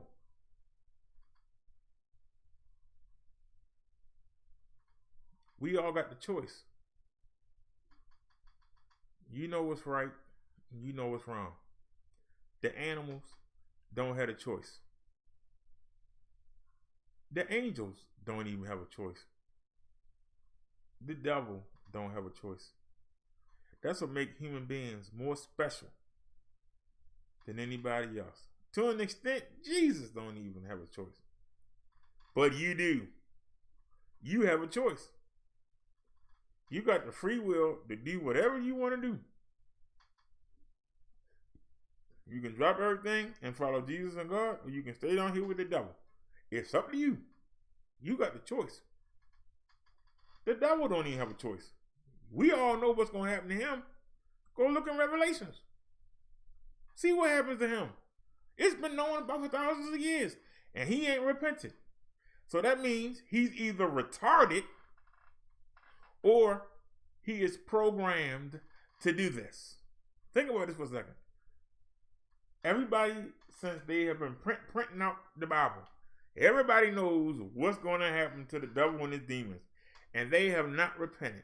It's been over 2,000 years. They have not repented. The devil is not better than you. He might have special powers. He might can trick you and try to set you up for something. But you got the choice whether or not you fall for it. He can't make you do anything. He can't even stop himself from what's going to happen to him. What the heck can he do to you? If you stick to Jesus and God, the devil can't do nothing to you. All he can do is persecute you. What we've been talking about. He can make you uncomfortable. And if being uncomfortable makes you crumble, then Jesus and God don't want you with them. If you being uncomfortable makes you crumble, just crumble. Why they want to bring you up there? To bring that mess. Why come up there and infect the good people? Why would he want you? That'd be like having a charm school and then you bring in some female black ratchets from the hood and make them go there too. What do you think gonna happen? Give it 10 years. They're gonna all be going around cussing, fighting, spitting, acting damn fool. So why would they want to bring your negativity up there? Whether you're rich or not, negativity is negativity. Why would they want your negativity? There ain't not one rich person. Not one. There ain't one rich person. The only one who I can think of. And he didn't do anything. He wasn't a sorcerer or nothing. Was Job. And look how Job got persecuted. He did everything he supposed to do. And the devil called for him. The devil called his number. And they gave him to him. Gave him up. You can't kill him. You can do anything else you want. Greatest man on earth. So down here on earth, you can't get comfortable. Because the devil can go after the best. Most of y'all ain't the best. What's going to happen to the people that ain't the best? What chance you got? If he can come bring tribulation at the tribulation, at the tribulation, at the tribulation, at the tribulation on you,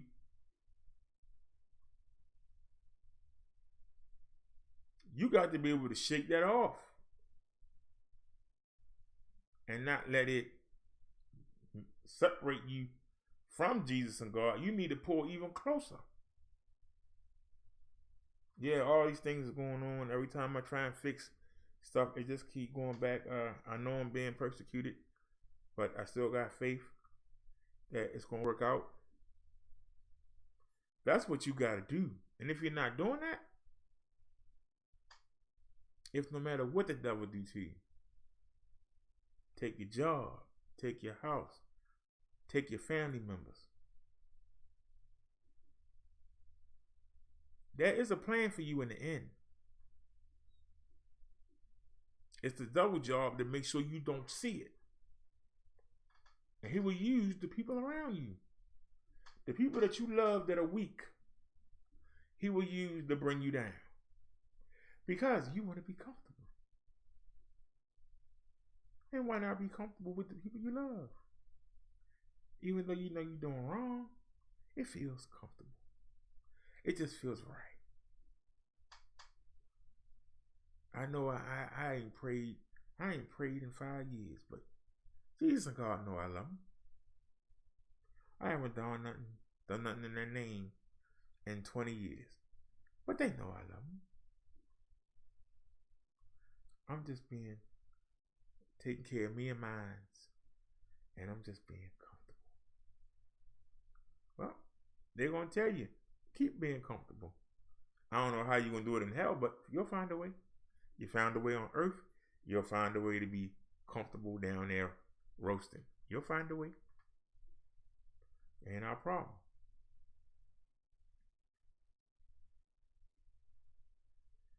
To give up the creature comforts of home, to forsake the priority of family. And we got some more scriptures to look at. To another he said, follow me. But he said, Lord, first let me go and bury my father. And Jesus said to him, leave the dead to bury their own dead. But as for you, go and proclaim the kingdom of God. I read that again. To another, Jesus said, follow me. But he said, Lord, let me first go and bury my father. And Jesus said to him, leave the dead to bury their own dead. Leave the dead to bury their own dead. But as for you, go and proclaim the kingdom of God. So the man is trying to say, let me go bury my father. Let me go get my stuff together and everything. Jesus is saying, man, you leaving that right now. You got to let that go. If you coming with me, you got to come and proclaim the kingdom of God to as many people as you can. You coming to go to work, you ain't got time. You worrying about burying the dead. He's already dead. You got to come on and proclaim the life. Put new life into people. Proclaim the kingdom of God. Bring people to God and Jesus. Come go to work. You worrying about doing some stuff. Why you worrying about somebody that's already dead? That dead person ain't going nowhere. Come on, you got to come with the work. A lot of people, we don't want to leave the comforts. We don't want to leave our people. We want to stay where we are. Can I stay here and still work? Well, if there ain't no people where you at that you can convince, you need to move to a place where you can. What good is you staying in one spot when there's a whole world out there? And a lot of people need to know this information so they don't wind up going to hell. If you don't come tell them, how they going to know? You need to come tell them so they can tell other people, so they can tell other people. But I'm going to tell you something. The way it's looking now, heaven going to be kind of lonely. I'm starting to believe that 144,000 thing, because when I look out into the world today, I'm trying to figure out who can go, including myself. And I said including myself. I'm wondering who going. I've met very few people who I think going. Very few. I'm being honest. Including myself. And like I said, I know better. And by me giving the extra knowledge, I'm going to be brought down and be held more accountable. Just like a person that's a locksmith. If he go break into your house and take something, he's going to get more time than a regular burglar because he's been trained how to pick the locks. He's going to get more time. I've been given certain knowledge that most people ain't been given. And what am I doing with it? I'm trying to put it out. I'm trying. Maybe I'm not doing a good job. I might wind up right there with you. Be like, Don, I tried to come on and do my Sunday sermon. I tried to teach the people. Well, you wasn't doing it right. You wasn't good enough.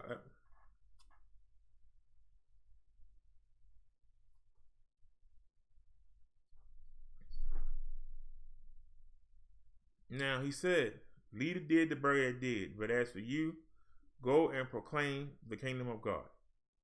Yet another said, and see, there's always somebody else running their mouth. But yet another said, I will follow you, Lord, but first let me say farewell to those at my home. See, trying to go back to that comfort zone. Trying to go back. If you're going to follow Jesus, you got to leave all that. People don't understand that. You got to leave all that. If you're really going to follow him, you got to leave all that. And if the people you leaving are real, you will meet up with them later on the same road. If the people you worrying about leaving are up to par, you will see them later on working with you. Why you got to go back and say goodbye?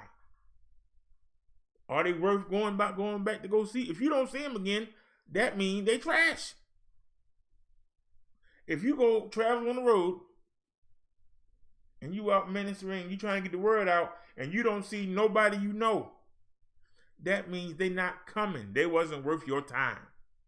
You was wasting away with them. You were wasting away with them. And chances are they're going straight to hell. You leaving, at least you got a chance. If they don't come follow, Now, let's see what Jesus says back to him. Yet another said, I will follow you, Lord, but first, let me say farewell to those at my home. Jesus said to him, no one who puts his hand to the plow and looks back is fit for the kingdom of God. No one who puts his hand to the plow and looks back is fit for the kingdom of God. That's exactly what I just said. Jesus said it better. Well, actually, I said it so you can understand it, but I'll give him the credit. No one who puts his hand to the plow and looks back. They were leaving Sodom and Gomorrah. He was tearing it apart. Don't look back. Once you agree to follow Jesus and God, you can't look back. You can't look back to the comforts that you're leaving. You can't look back to the nice house. You can't look back to your pretty wife or husband. You can't look back to your kids. You can't look back to your nice job. You can't look back on your beautiful house. You can't look back to your fine sports cars or your Hummers or whatever you're driving. You can't look back. Cadillac Escalade and Ferraris and Jaguars, Lexuses, BMWs. You can't look back. You got to leave all that. You working for God Jesus now. You ain't got time for that mess. Leave that behind. You can't bring that with you. They ain't got no cars there. Everybody got wings on it. What you gonna do with a car up in heaven? What you gonna do with a house up in heaven?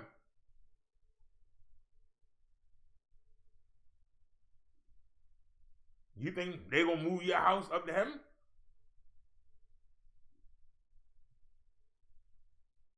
Jesus said, come to my Father's house and I will prepare a room for you. He preparing a room for you. For all y'all to talk about having these big old houses. He said, I will prepare a room for you. A room. A room. He didn't say a mansion. We watched the movie on Halloween. What did I keep saying? God darn. How big is that house? What could you possibly need all that room for? How many times did I say it on it? Go back and watch the video. See how many times I said, how could you possibly need that much room?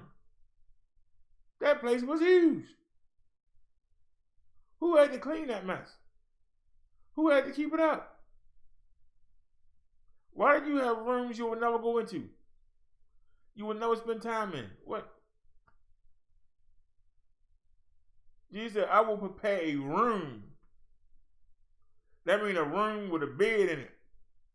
And a bed and a table with something for you to write on. And a lamp. If you're lucky, I'm sure that you might not need a lamp in heaven. Don't know, I ain't been. But he said a room. Room don't hold that much. A room. He didn't say a mansion. He didn't say a condominium. He didn't say a townhouse. He didn't say a colonial. He didn't say nothing about the house being near the water. He said, I will prepare a room for you in my Father's house.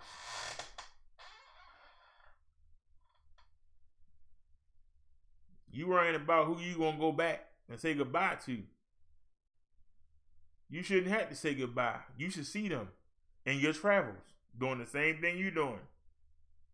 Trying to get the word out. If you ain't, something wrong. If you ain't meeting somebody, something wrong. You should see them.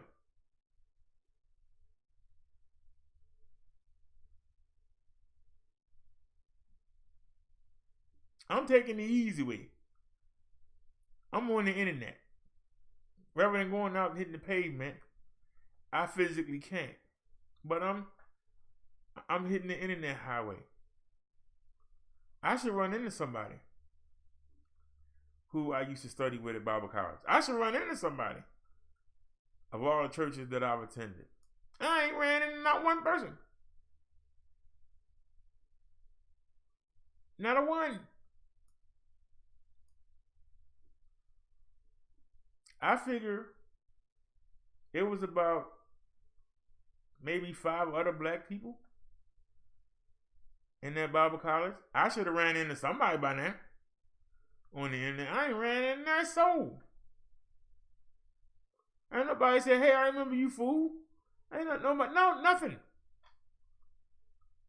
Because they ain't worrying about getting the word out. They worrying about how can they benefit from the word.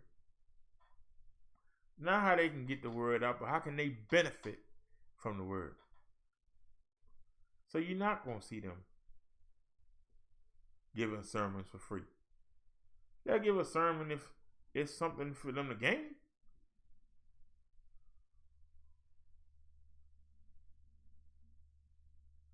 If there's a plate for them to pass around, they'll be there.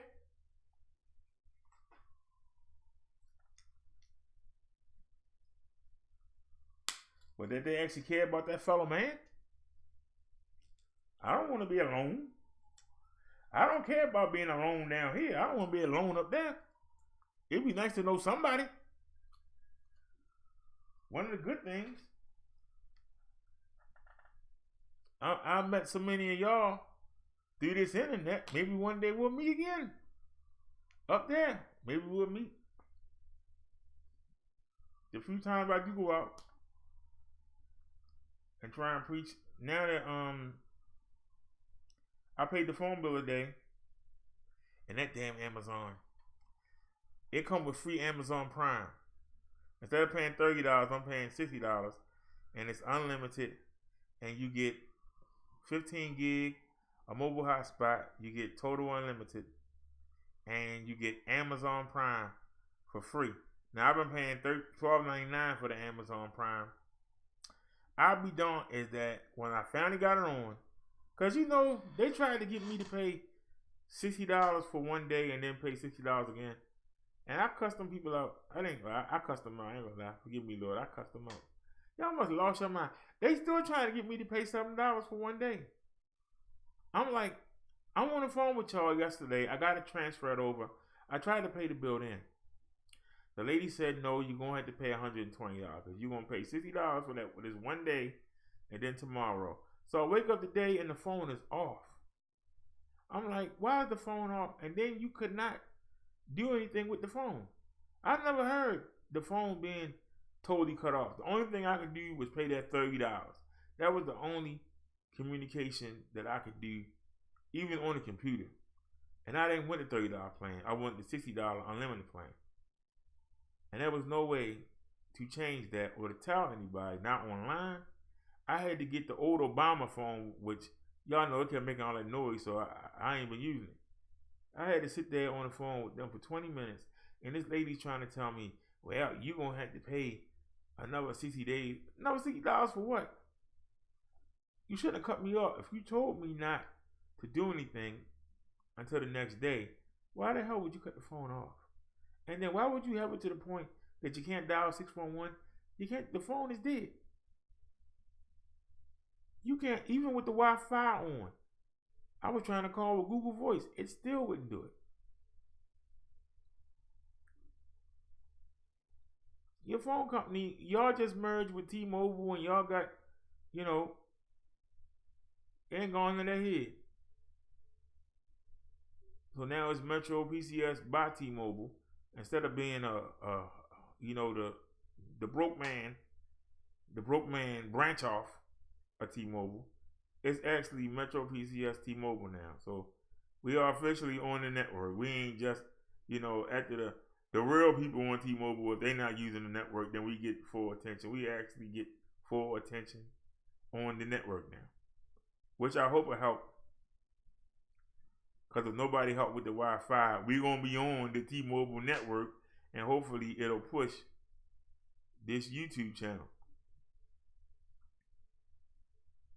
So that's a good thing, that at least we on the real deal Van the Holyfield. So then T-Mobile allowing them to put their name in it. So that's a good thing. But man, now they talking about I got $7 due by the 4th. Today is the 4th. So I'm waiting to see what happened at 1 o'clock. If they trying to say you owe $7, I'm gonna call them back and cuss them out again. But Amazon Prime took the $12.99, and I was saving that money to go to the market with tomorrow. And then I found out it's gonna pour down rain tomorrow. 100% chance of rain. So now I gotta wait 2 days for them to put the money back on the card. And I'm just sitting here in a stupor, looking like, really? While I'm actually canceling the Prime, they took the money. And I gotta wait 5 business days to get it back. Every time you move ahead, you get knocked back. But see, that's the devil. You can't let it discourage you. It's supposed to rain in the next 2 days. I'm not going to go outside in the rain. Anyway, I done walked that long, so why get mad? Maybe it'll be on by Wednesday. I got enough food to make it to Wednesday. Y'all understand what I'm saying? So why let the devil rattle you? Maybe somebody will donate something. Maybe they won't. You don't know. But I do know that tomorrow people supposed to be coming by. They got to put in a ventilation vent. I need a hood. You know the hood that go over top of the stove? I don't have that. They're going to have to put some kind of ventilation in. That's going to take them days to put that in. They're going to have to fix that oven. They're going to have to fix this heat. The heat not working. Now, not a big deal because I can just put the burner on that little and it'll heat the house up. In fact, I got the window cracked open because it was hot as hell in here with that little burner on. But still, that's costing extra money on the BG&E to run a daggone burner. Y'all understand what I'm saying? Every time you get a hit, you get knocked back, but it's a reason for it. It's because you're trying to do the right thing. Don't let it discourage you. I'm going to keep an open mind. I'm going to call and ask Medicare that they approve me for that plan to help me with the prescriptions.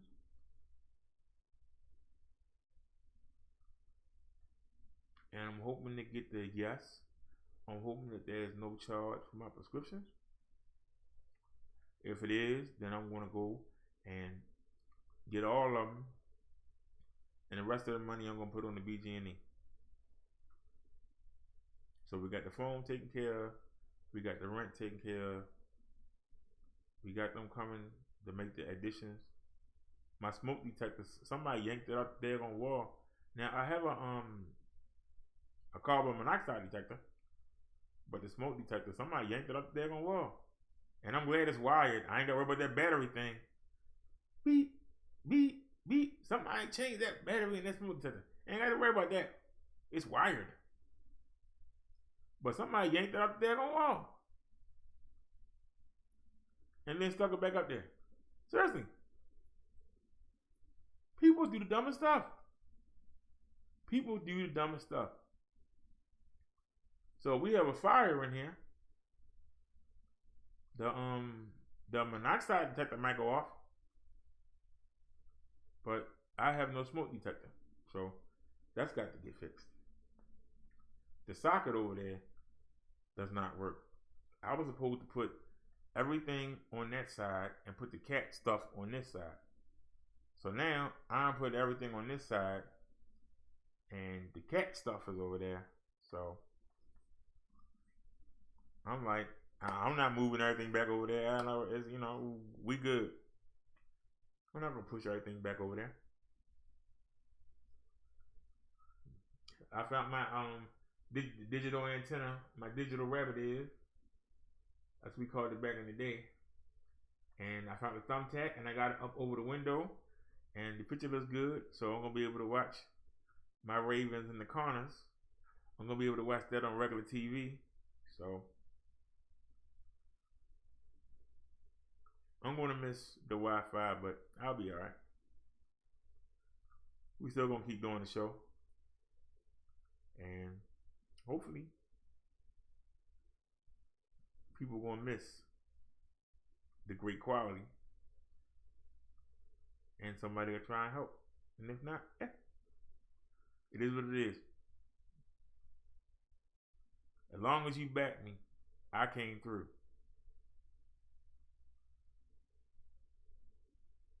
I'm coming at you in 2K.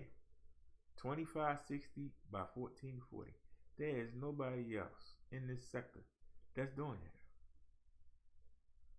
You got gamers that keep bragging about their games when they connect them to the computer are in 4K, but they broadcasting you them games in 720. They bragging the games can do 4,000, but they broadcasting to you in 720. What did that say? Why would you want to watch 4K in 720? Why wouldn't you want to watch 4K in 4K? Why wouldn't you want to watch 2K in 2K? I'm asking. But you got somebody who all his followers and left. 90% of them gone. And yet we sitting here broadcasting in something nobody else in the sector can do. The person with nothing. And you might say, who cares? Then I challenge you to type into YouTube 4K video, 30 frames a second. You watch it. Then you type in 1920. I'm sorry, 1080. I want you to type in 480. And you look at the difference. Watch a 480 movie. Then watch a 720 movie. Then watch a 1080 movie. Then watch where we at, 1440. And then watch a 2160. If you tell me you don't see a difference, you blind. You are blind. My computer costs thousands of dollars. And your picture look like shit. How else can you say it? You bragging. But I don't see the effort behind the brag. I can stand here and brag. We paid $77. Me and Talk of the Week bought this computer. We paid $77 plus $20 shipping. We paid $97 total for this computer, and we are in 2K. It's struggling, but it's doing it. We in 2K. And can't nobody say nothing. You know how many times I've been told? I've been told by my fellow horsemen.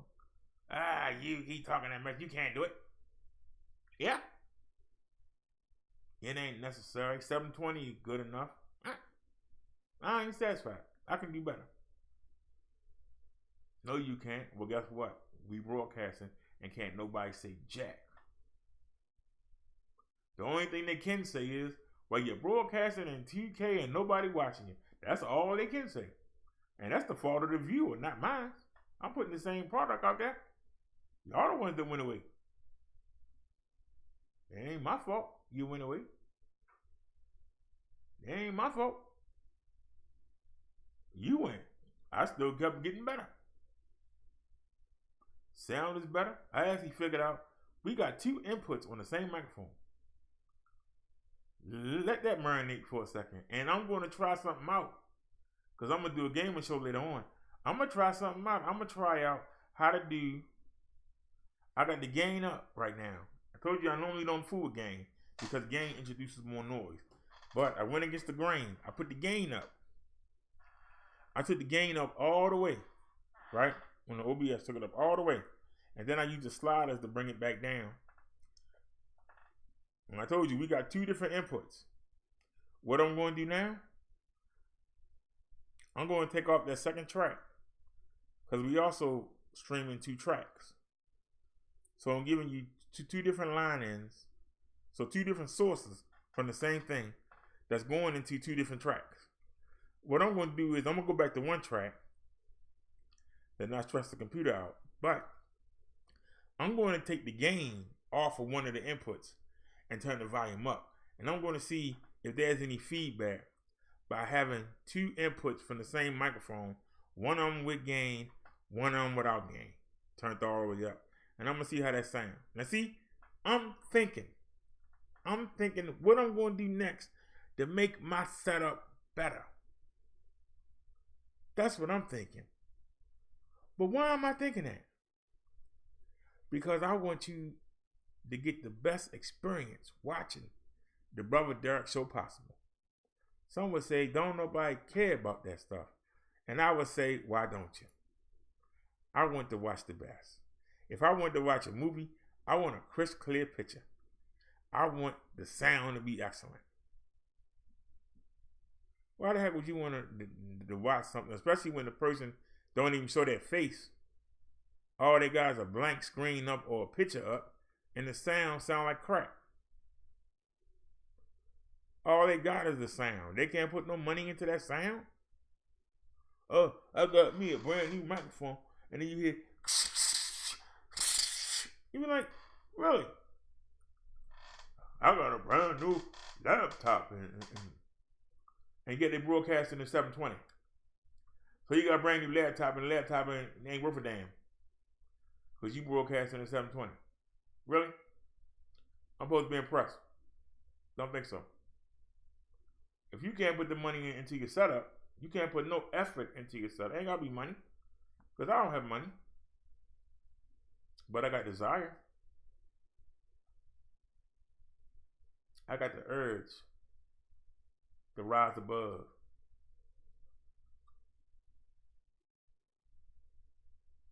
You can't buy that. If I can't be the best, I'm going to come to you in the best way I can. If I can't be the best, I'm going to come to you in the best way I can. Let that marinate. If I can't be the best, if you watching the best, I'm going to look real similar to the best. I'm going to be doing my own thing, but I'm going to seem similar to the best because I'm putting out my best. Even though I'm not the best, I'm putting out my best. Whether or not people appreciate it, that's on them. But they can't go back. Somebody made the comment in the video, he always talking about his setup, but yet he always got microphone problems. They're not microphone problems. That's experimentation. How you confuse experimentation with problem? Because see, I could be comfortable and not try to improve what I'm doing. I could be comfortable. But instead, I keep trying to branch out. I keep trying to forge ahead. The same way you can be comfortable and stay with a person you know you ain't happy with, but it feels comfortable. And then years later, now you're too old, nobody ain't gonna want you, and now you want to go. But now you can't. But see, you are comfortable. I don't want to be comfortable. I never relax. That's how you get caught up. You get lackadaisical. And before you know it, somebody come right behind you and pass you. I'm always trying to make what I do better. I spend more time than any other YouTuber on trying to bring you a different experience. I don't have the money. Money ain't everything. Money help. Money ain't everything. There's a whole lot of YouTubers on here that got money and setup ain't crap. I wouldn't watch 5 minutes of that show just because of the way the production and the way it sounds. I wouldn't watch 5 minutes of that show. You don't see a microphone stuck in my face. I'm free to move around. Last month when I was trying to light the oven, y'all can hear me all the way in the kitchen, fiddling with the oven. But I'm broke. I'm the sorriest person on here. I'm retarded. I'm slow. I'm handicapped. You don't see no headphones around my neck. Ain't no microphone stuck in my mouth like I'm trying to suck on it. I got it set up the way I ain't got to. I'm laid back and chill.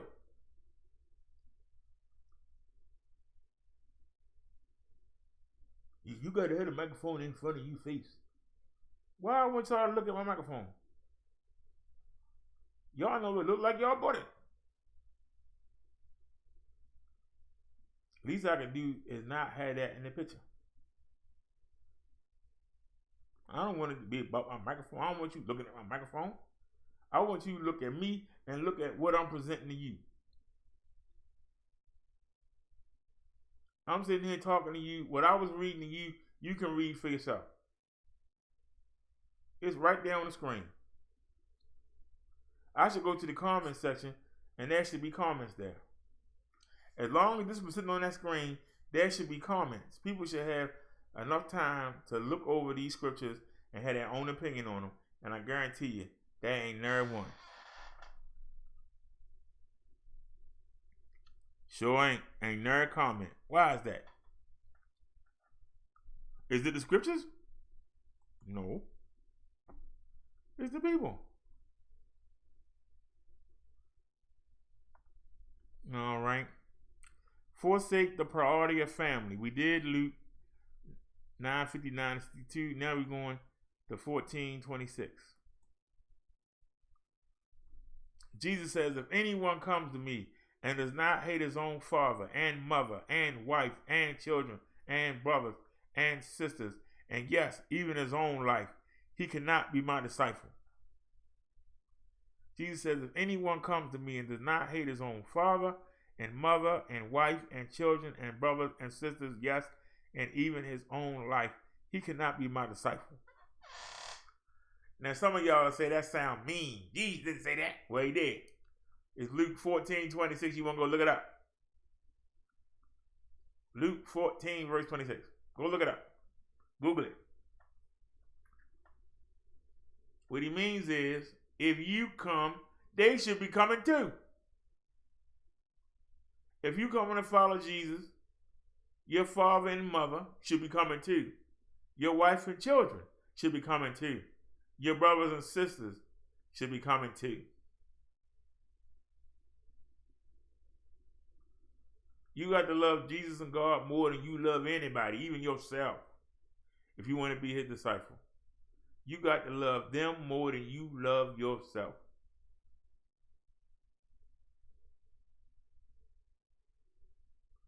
The fact that they didn't come with you proves they don't give a darn. They satisfied to be here and comfortable in this life. They are satisfied to be here on the earth. They are good. So then you need to leave them and forget them and don't look back. If down the road, and this is what separates, like I keep telling you, human beings from any other being in the universe, we got the opportunity to change our mind. And you never know. One day you might run into them again. If they change their mind. Because we got the ability to do it. We the only thing that we know of. It might be some other universes out there. But in this universe, as far as we know, we the only ones that got the opportunity to make a decision and choose. You can't blame your minister for not teaching you right. You should go out there and get the information yourself. Why somebody got teaching? If you got a desire to know God, then go know him. Find out for yourself. Stop being led around.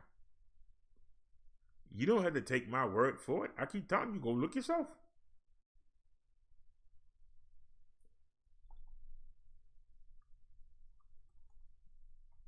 Ministers don't want you to crack that Bible open. They be surprised. They got to hurry up and tell you beforehand. Yeah, don't worry about that part. That's not what that means. Let me tell you what that means. I challenge somebody to come in here and challenge me. Come challenge me.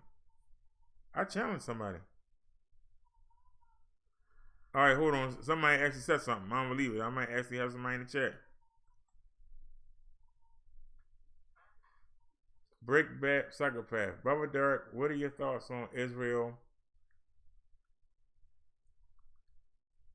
Tyra said you need to lay out that wacky weed. I need to lay out the wacky weed. Really? What are my thoughts on Israel? As far as Israel doing what? I'm not concerned with Israel. I'm not concerned with all that. I'm concerned with Jesus and God. I'm not worrying about that other stuff. Y'all sit down here and worry with it.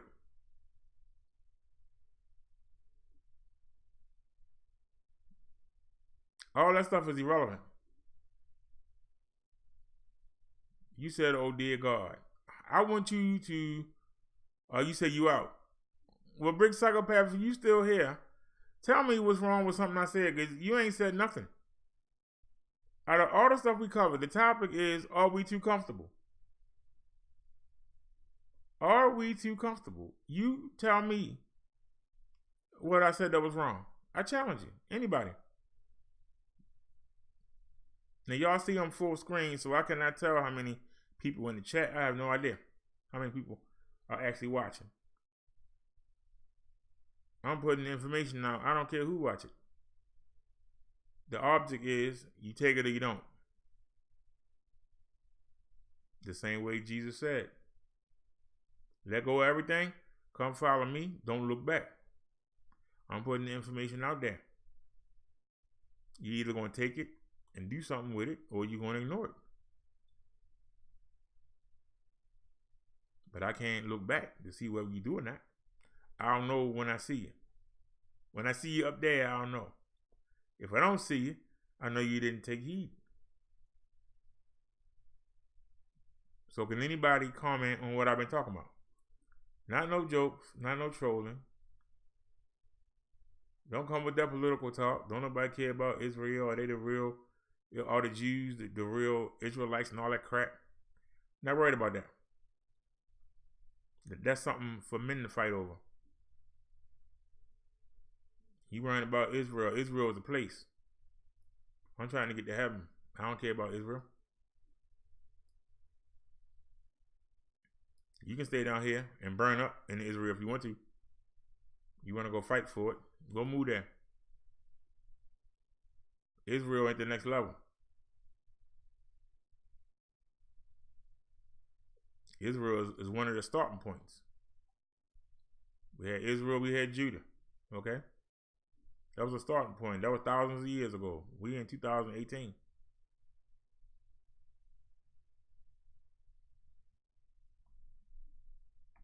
Lay off the wacky weed. Really. Kill life. All right, let's get back here. Something I said earlier. To be willing to give up all material possessions. To be willing to give up all material possessions. Now we're going to Matthew 19:21. Jesus said to him, if you would be perfect, go sell what you possess and give it to the poor, and you will have treasure in heaven, and come follow me. I already know what the man said. I ain't got to go look it up. I know what the man said. That man probably sat there and looked stupid. Like, huh? You want me to give away all my stuff to the poor? And I have treasure in heaven, huh? And come follow you and be poor? Oh, no, I can't do that. See? Not going to get a comfort up. Be comfortable. He'd rather be comfortable in his riches than come get the treasure in heaven. Because I literally could. I could pull that up and see the rest of it. What is that? What's that? Matthew 19:22. I'll pull it up real quick. Matthew 19:22. Pull it up.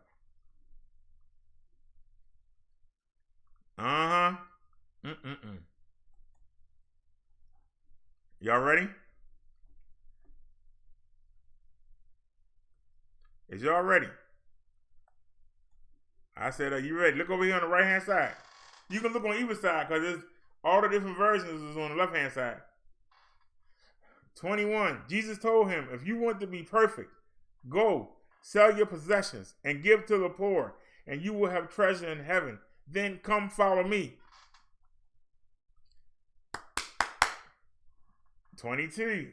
When the young man heard this, he went away in sorrow because he had great wealth. When the young man heard this, he went away in sorrow because he had great wealth. 23. Then Jesus said to his disciples, truly I tell you, it is difficult for a rich man to enter the kingdom of heaven.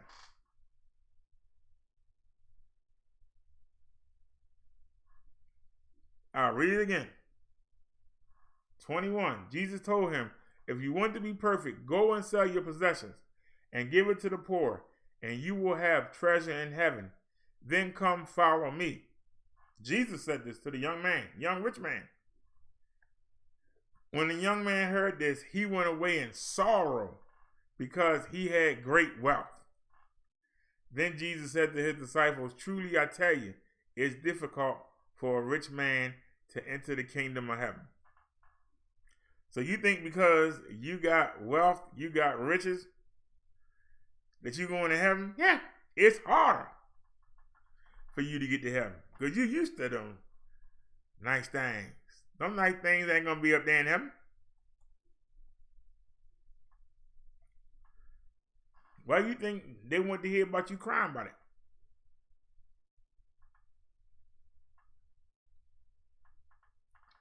Let's go to Luke. Let's go to Luke 14, 33rd verse. So therefore, any one of you who does not renounce all that he has cannot be my disciple. So therefore, Jesus is saying this. Any of you who does not renounce all that he has, he or she has, cannot be my disciple. You got to give away all that you have to the poor. And then come follow Jesus. If you don't do that, you can't be his disciple. You can't be a disciple for Jesus. How you gonna get to heaven? If you can't run with Jesus, how you gonna get to heaven? You got to give everything you have. Give it all up.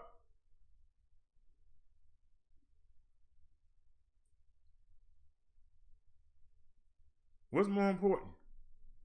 Having wealth down here or getting into heaven? What's more important to you?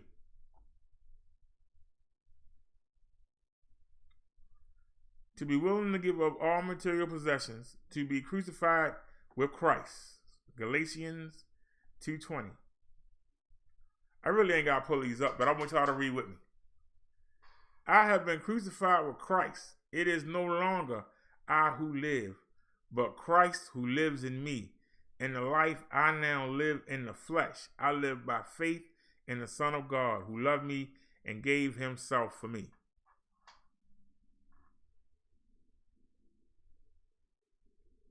You become a disciple of Christ. You have to act like you were crucified with Christ. You have to act like you no longer exist. You and the things that you want and desire no longer exist. You are for what Christ is for. And the life that you live in the flesh right now, you are going by faith. You putting everything, your trust, your safety, you putting everything on Jesus. It's not about you anymore. I want to be a doctor. I want to be a professional football player. No, you gotta want what Jesus wants you to want, not what you want. You actually have to give up your free will. The thing I've been telling you, the one thing that we have that nobody else has, you have to take that choice and give it up. You have to give up that choice. of doing what you want to do, when you want to do it, how you want to do it. You got to do everything like how Jesus would do it. What would God want you to do? That's what's most important. Not what you want. That's the hardest part. It's like you got to stop after a lifetime before you get this knowledge of doing what you want to do. You got to give up everything you accumulated. Let it go. You're going to have to let go of your loved ones. Let go of your great job. You're going to have to put all your trust. You have to put all your nickels, all your coin. You have to put all your faith in Jesus. And do what he wants you to do. Now, some people are going to get blessed again. And will get more than what they had. And some people will get less. It's a fact of life. Some people will get more. Some will wind up with less than what you started with. But the important thing is you'll be with Jesus and God. You'll be setting up your place in heaven. So you had to act like you was crucified with Christ. And this is just the beginning. C.S. Lewis once said, "I didn't go to religion to make me happy. I always knew a bottle of port would do that. If you want a religion to make you feel really comfortable, I certainly don't recommend Christianity. But comfort seeking is our default mode in a consumerist society. We often find ourselves in comfortable Christianity without knowing it. We find ourselves in comfortable Christianity." Remember that phrase. Without even knowing it. What are some indicators that our Christianity has become too cozy, more like a pleasant bottle of port than the uncomfortable, sharpening faith in the New Testament envisions? Here are 8 signs that your Christianity might be too comfortable. 1. There is absolutely no friction between your Christianity and your partisan politics. If you're all in with one political party and never feel any tension whatsoever with your Christian faith, it probably means your faith is too comfortable. Whether you're a lifelong Democrat or a diehard Republican or a robust Christian faith should create dissonance with politics at various points. A faith that aligns perfectly with one's political party is suspiciously convenient and lacks prophetic witness. Ooh.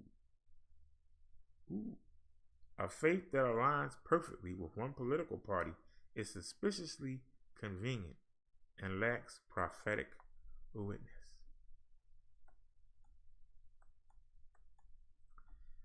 2. There are no paradoxes, tensions, or unresolved questions. If you never ponder or wrestle with the mind-boggling tenets of Christian theology, example, the Trinity, the Incarnation, God's sovereignty coexisted with human action, the Holy Spirit's presence, to name a few, your faith is probably too comfortable. So if you're not questioning any of these things, you're just like, yeah, whatever, it all sounds good to me, you're too comfortable. A healthy, uncomfortable faith constantly rocks you, prides you, and blows your mind. It's a faith that leaves you restless to want to know more, not satisfied till you grasp all that is to grasp about God. 3. Your friends and co-workers are surprised to learn you're a church-going Christian. A sure sign of your faith is too comfortable, as if nothing in your life sets you apart as Jesus' follower. To the point that even those who know you can't tell you're a Christian. A comfortable Christian is one who easily blends in, looking and talking and acting just like his or her lost neighbors. Was that a zinger in anybody's heart right there? Was that a zinger in anybody's heart right there? A comfortable Christian is one who easily blends in, looking and talking and acting just like his or her lost neighbors. I know a lot of people that fit that bill. Number 4, you never think about it or even remember the Sunday sermon on Monday. you never even think about or remember the Sunday sermon on Monday. If Sunday sermons at your church are so forgettable or you're so disengaged that you rarely recall them after you leave church, your Christianity is probably too comfortable. Now, that was one thing that we did. And it probably was because my grandmother was the treasurer at the church and I was on the usher board. On the way home, we talked about the sermon. And then the women would start talking about the dumb stuff, and then, I had to tune out. But that is a good point. I would have to, tune out because they would start talking about, oh, she had that hat on and she thinks she looked like that. Y'all know what I'm talking about. I'm keeping it real. Y'all know that y'all went to church and y'all would sit there and y'all would hear y'all mothers and aunts and they be sitting there talking about, she thinks she all that because she the first lady and you see them shoes she had on and what was them feathers coming out of her head. Y'all know what I'm talking about. Don't act like I'm bullshit. I'm telling you the truth. Forgive me for that curse word. I'm coming at you real. This is right on point. If you go to church and the next day you don't give no thought to what the sermon was, the preacher ain't no good or you not engaged. You just too comfortable. You don't even care. Number 5, no one at your church ever annoys you. If you go to church with people who are always easy to talk to, always fun to be around, and are always closely aligned with your opinions, tastes, and preferences, your Christianity is too comfortable. One of the glorious things about the gospel is that it creates a new community out of disparate types of people who in many cases wouldn't otherwise choose to spend time together. I already know from this chat that we used to have.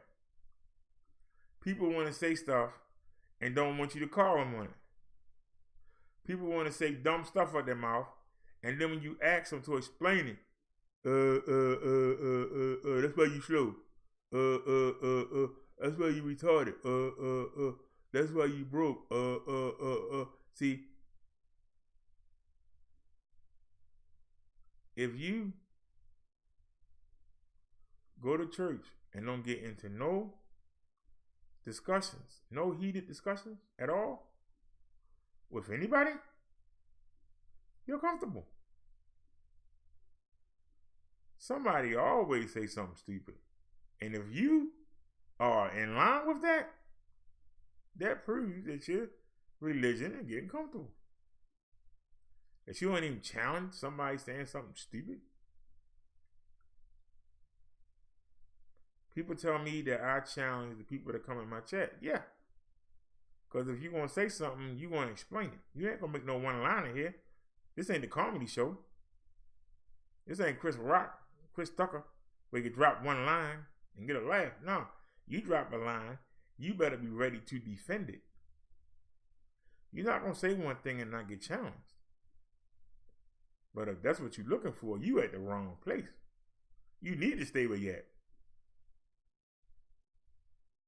Healthy faith doesn't just celebrate you as you are, but relentlessly molds and refines you into the likeness of Christ, which is a beautiful but necessary, uncomfortable process.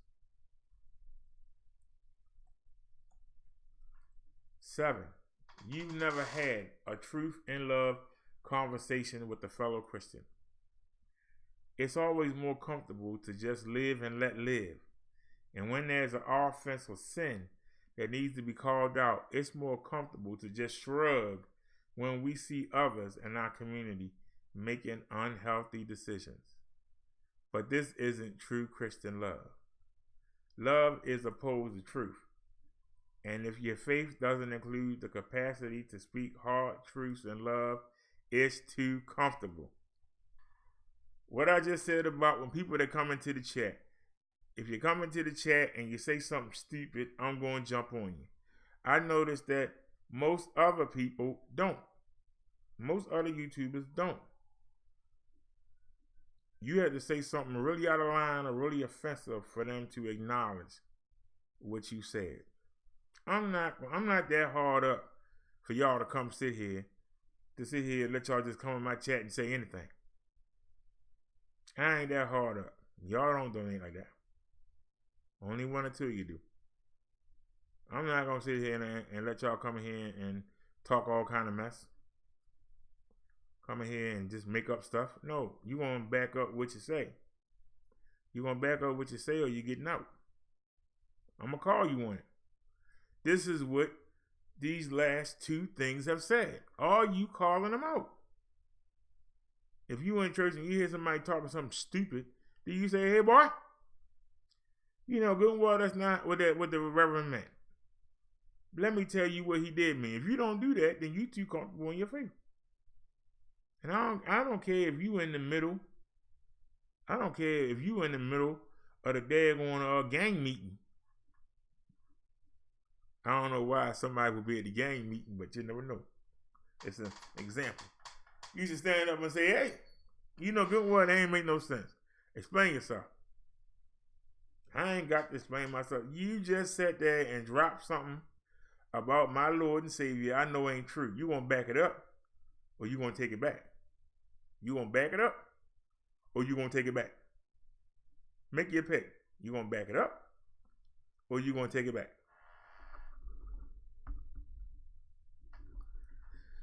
Number 8, no one in your church could comment on any area of growth they've seen in you.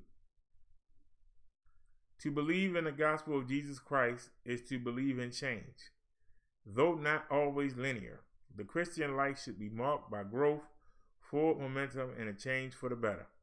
If you're a Christian who's grown so little that no one in your church could identify any area of improvement, your faith is too comfortable. I was talking about this the other day.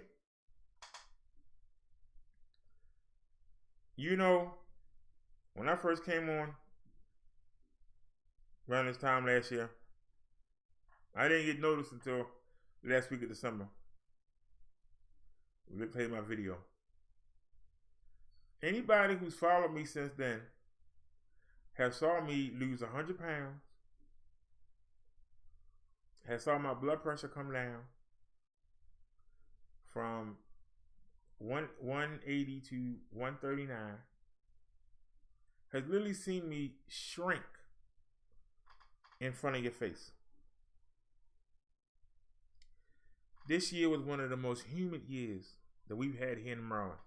Almost every day the humidity was between 85 and 98%. Every day. July 4th, the day I moved, the humidity was 98%.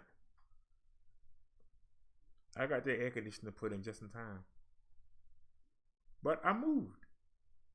And even though I just moved upstairs,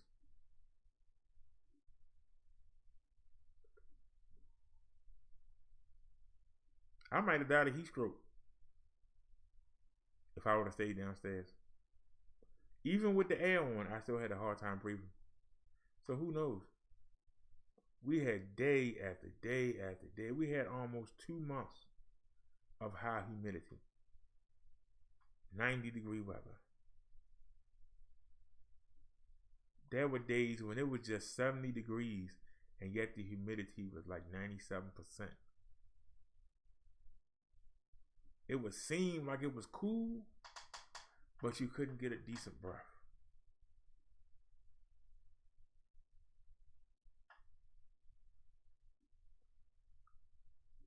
If you look at a Brother Derrick show and you look at me and you look at my production,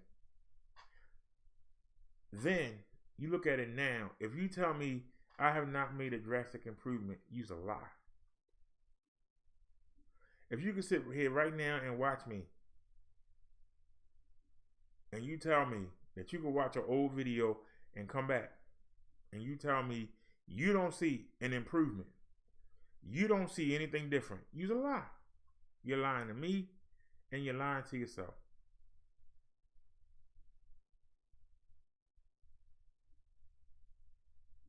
I asked y'all for a chance, and you gave it. And I ran with it. Now it seems like people are mad that I run with it. It's like they expected you to keep doing bad. But instead, every time you come in, I look healthier and healthier. I'm glowing like I don't know what. People keep lying on me, saying this, saying that. I'm still here, glowing. Don't care if it's one person in the chat or if it's 50 in the chat. Still gonna do the show. I'm worrying about the man upstairs. I ain't worrying about nobody down here. You can only hold me back from getting up there. What have we been discussing?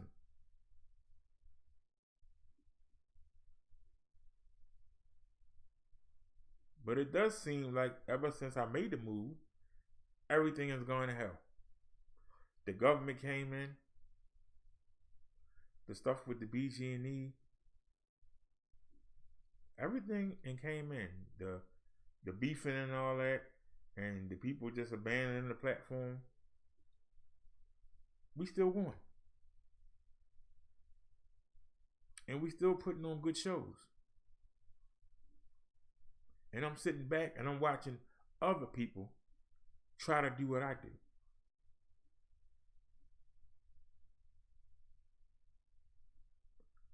And people say, but guess what? Everybody left you. Well, where I'm going. The same way Jesus said, don't look back. I'm not going to keep looking back. If they go, they go. You can't worry about where somebody's going to go. You got to worry about where you going to end up.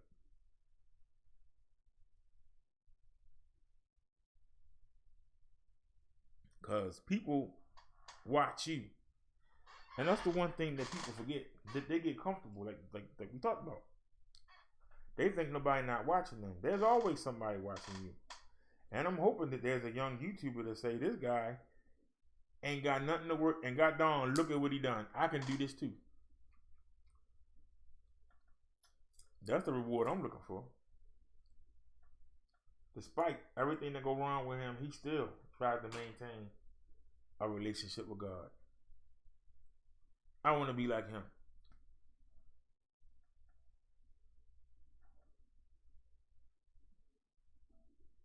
He's lost everything, and yet he still come here every day. People laugh at him, make fun of him. He still come here every day in a good mood. Every day. Every time I see him, he trying to introduce something new. Y'all realize I spent the past 36 hours trying to figure out how to show movies on my website. I can't get no help. Nobody want to help me.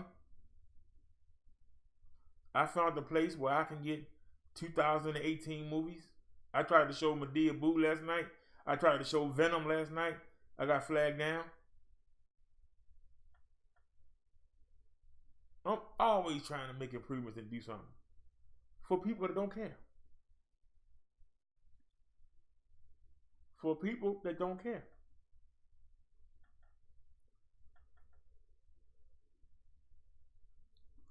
Nobody has a better picture than we got right now. I'll put my picture up against anybody in the sector. Anybody.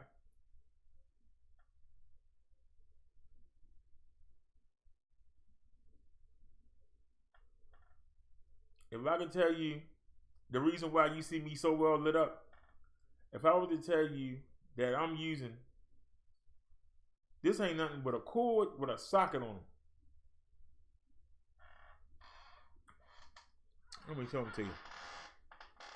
And thanks to No Night by Cass for these. Do you see this? You supposed to put the they call them ash lanterns, and you supposed to screw them in and just hold them in.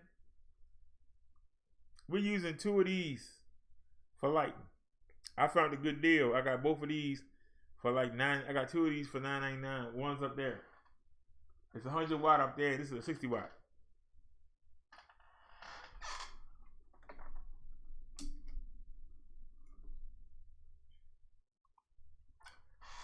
We not rich, but we make do with what we got. I was showing y'all the ad for this last month. It finally came. Have y'all noticed? See how bright that is? I got it shining on my face. Y'all see how bright that is? I paid $4 for this. It's a flashlight too.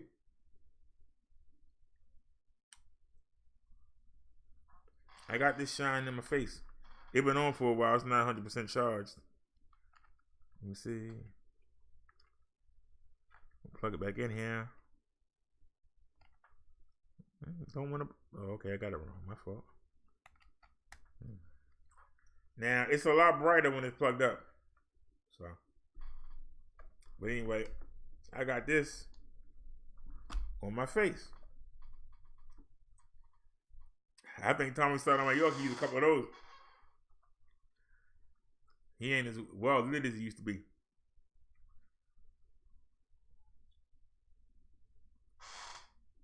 You see the glow come out of me every day.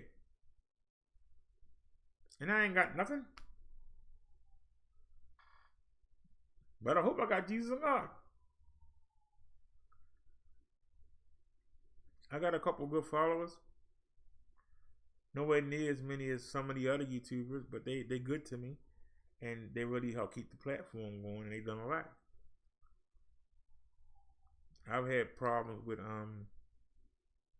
running out of money with food, and the follower helped me out. I fried me some food before I started, and I might go fry me some more. But I got enough food for the next couple of days while I wait for that refund to come back. And I'm going to walk up to the market, and I'm going to be good. By the time my stipend comes, I should still have food in the house. That is the biggest blessing of all. I got nicotine gum. I'm good. Man, could I do better? Yes. Always trying to do better.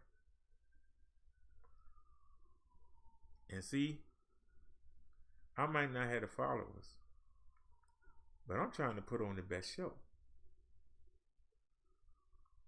I'm trying to be the most versatile show there is and still teach a lesson.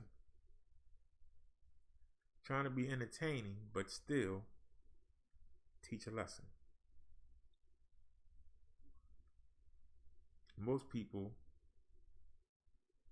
just want to come and show you one video and try and talk about it for an hour and a half, and show you the same video 15 times. And like, man, I can cover a story in 10 minutes or less.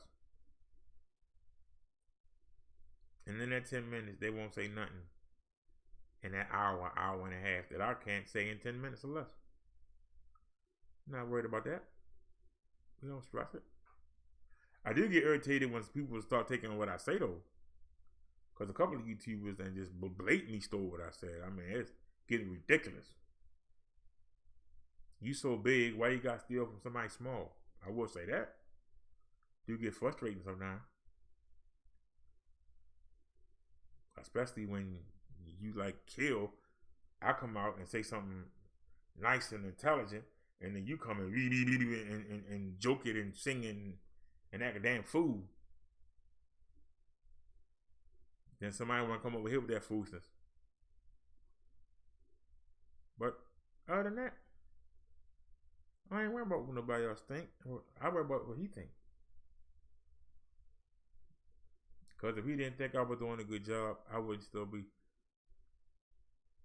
getting the blessings that I'm getting. Not financial blessings. I'm getting life blessings. a year ago, I thought I was dying. I thought I was like near death. I found out last month that if I keep doing what I'm doing, I could get back to almost being on par with somebody in decent health, which means I might live to be 60. I thought I wasn't going to make it out the 40s. So, change do make a difference. And like I said, I'm changing in front of y'all. Every day. And every day I got a smile on my face is a blessing.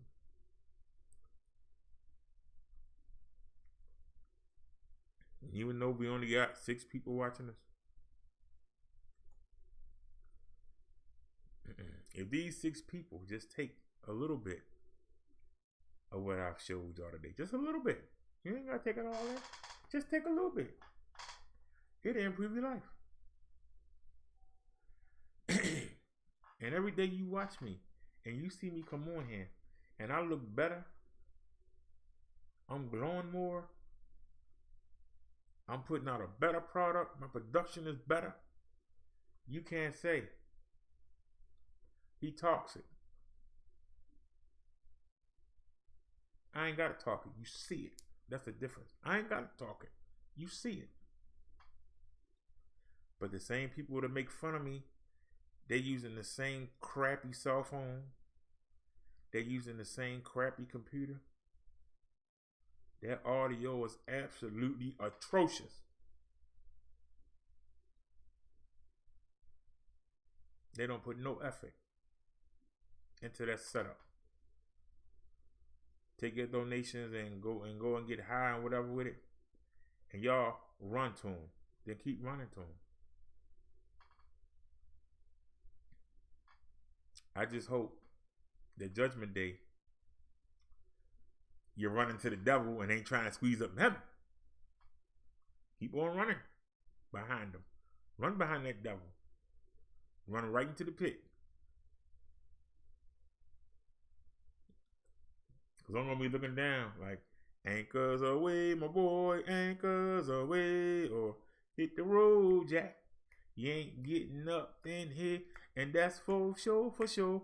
Hit the road, Jack. You ain't getting up in here. Hey, hey. Hey, your fun down here. You can have it.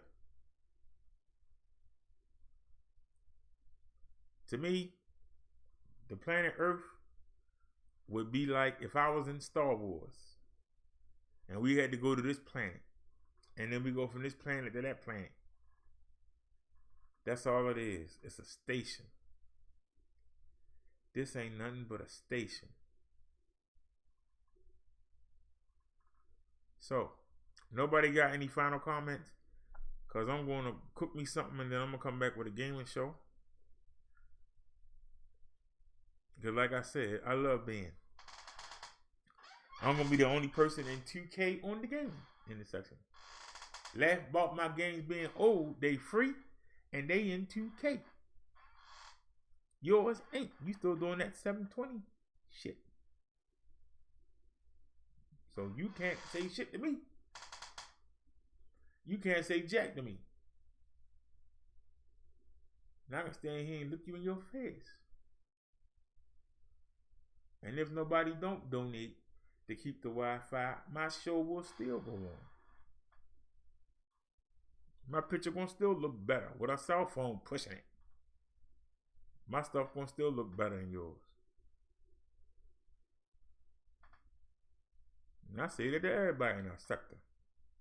I challenge you. Go watch that show. Click on that gear. You won't see no 1440.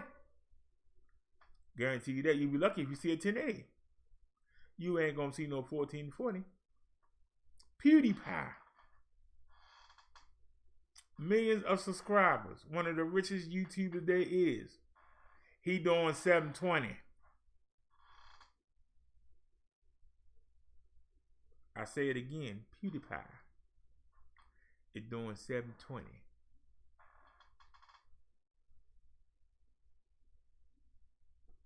So, y'all have a good evening, and I will see y'all in a little bit. I really enjoyed playing that crap. What's the name of that game? What's it called? California Cruising or something? It's a game on a 64, driving game. I love it. It's so scenic, and then the boards are nice and long. I cannot get used to the driving on these games. But since I can't drive anymore, I just like the scenic route. You know, act like you're driving. I really enjoy playing them games. That's why I said it's not about what kind of game you got. Do you enjoy playing it, or are you playing it to make money? I do it because I enjoy it. There's a difference. When I was younger, I didn't have time. You could not work 12 hours a day, 6 days a week, and sit around and play games all day. You couldn't do it. But my cousins, my brother did. Even my sister and her kids did. I was working. I had time for that mess. Now, I got time. And I spend more time doing research and trying to find out what games, because I don't like games that don't look good. That's why you don't see me doing NES and 8-bit games. I don't like games that don't look good. And I'm real particular on what PlayStation 1 games I play. I like a crisp picture. I pick the games that look good. Why am I going to push out something pixelated in 2K? It's still going to look pixelated. I like to have a nice, clear, crisp picture. The picture looks so good, you forget what I'm playing. You just enjoy the picture. That's what I aim for. I turn down a lot of games. I actually, believe it or not, I actually watch. It'll be like every game for the 64 in an hour and a half. Every game for the PlayStation 1 in 2 hours. Every game. I sit there with this pen and pad.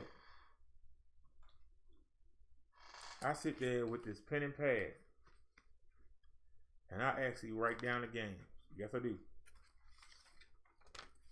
Don't believe me?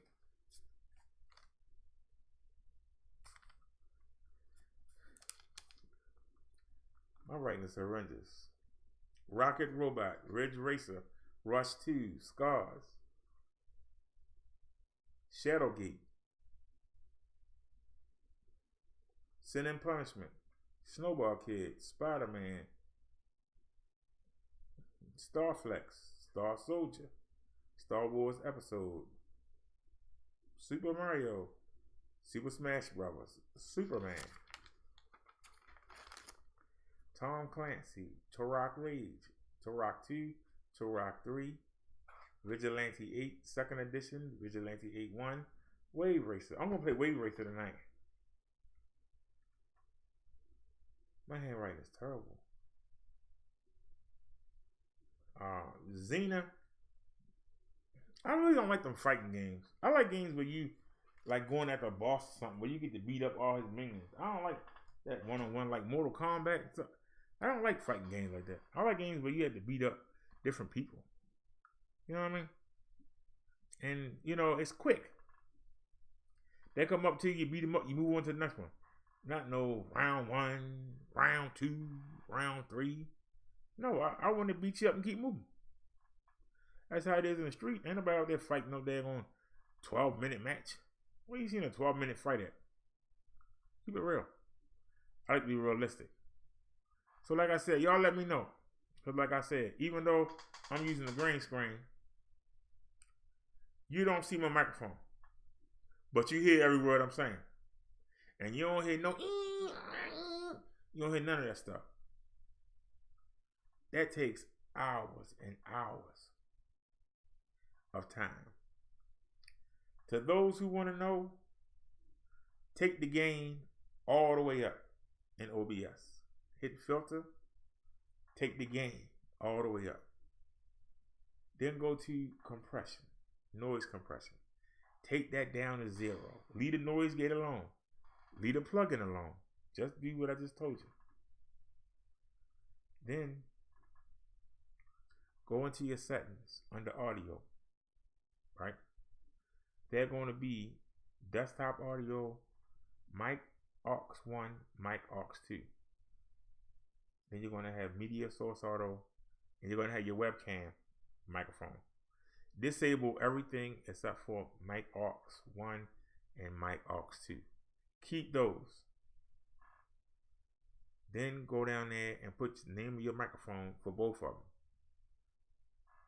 Then come back out here and change the name. Change it. Hit, go to side click and go to rename. Change the name. Like I got Snowball BDS 1 and then I got BDS Snowball 2. Same microphone, but 2 different lines. We're using 2 lines, not 1. 2. So that means I got 2 lines competing for the same microphone. You hear no cross. You got to get it just right. I'm using negative 36.1 decibel. I will tell you what I'm doing. Because see, after I spend time trying to learn something, I don't try and keep it a secret. I want to teach. I want to show you how. Why I gotta keep trying to hide what I'm doing? You want to know why? Because I know that even if you do copy what I'm doing, if I take it another step, you won't follow. If I take it another step higher, you won't follow. And by the time you do, I've been moved on to a 3rd step. That's why you can't catch me. You might can outdraw me, but you can't catch me. You can outspin me, but you can't catch me because you're not willing to put the time in that I'm willing to put in. And any information that I can draw, I'm like a sponge. But I got to do it my way. I can't do it your way. That's why some people do and some people teach.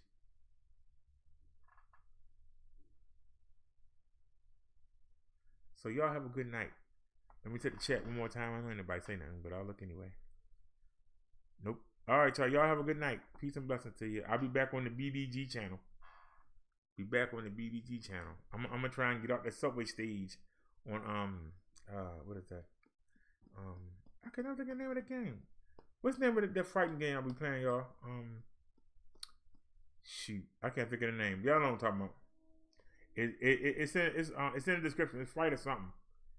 It's in the description.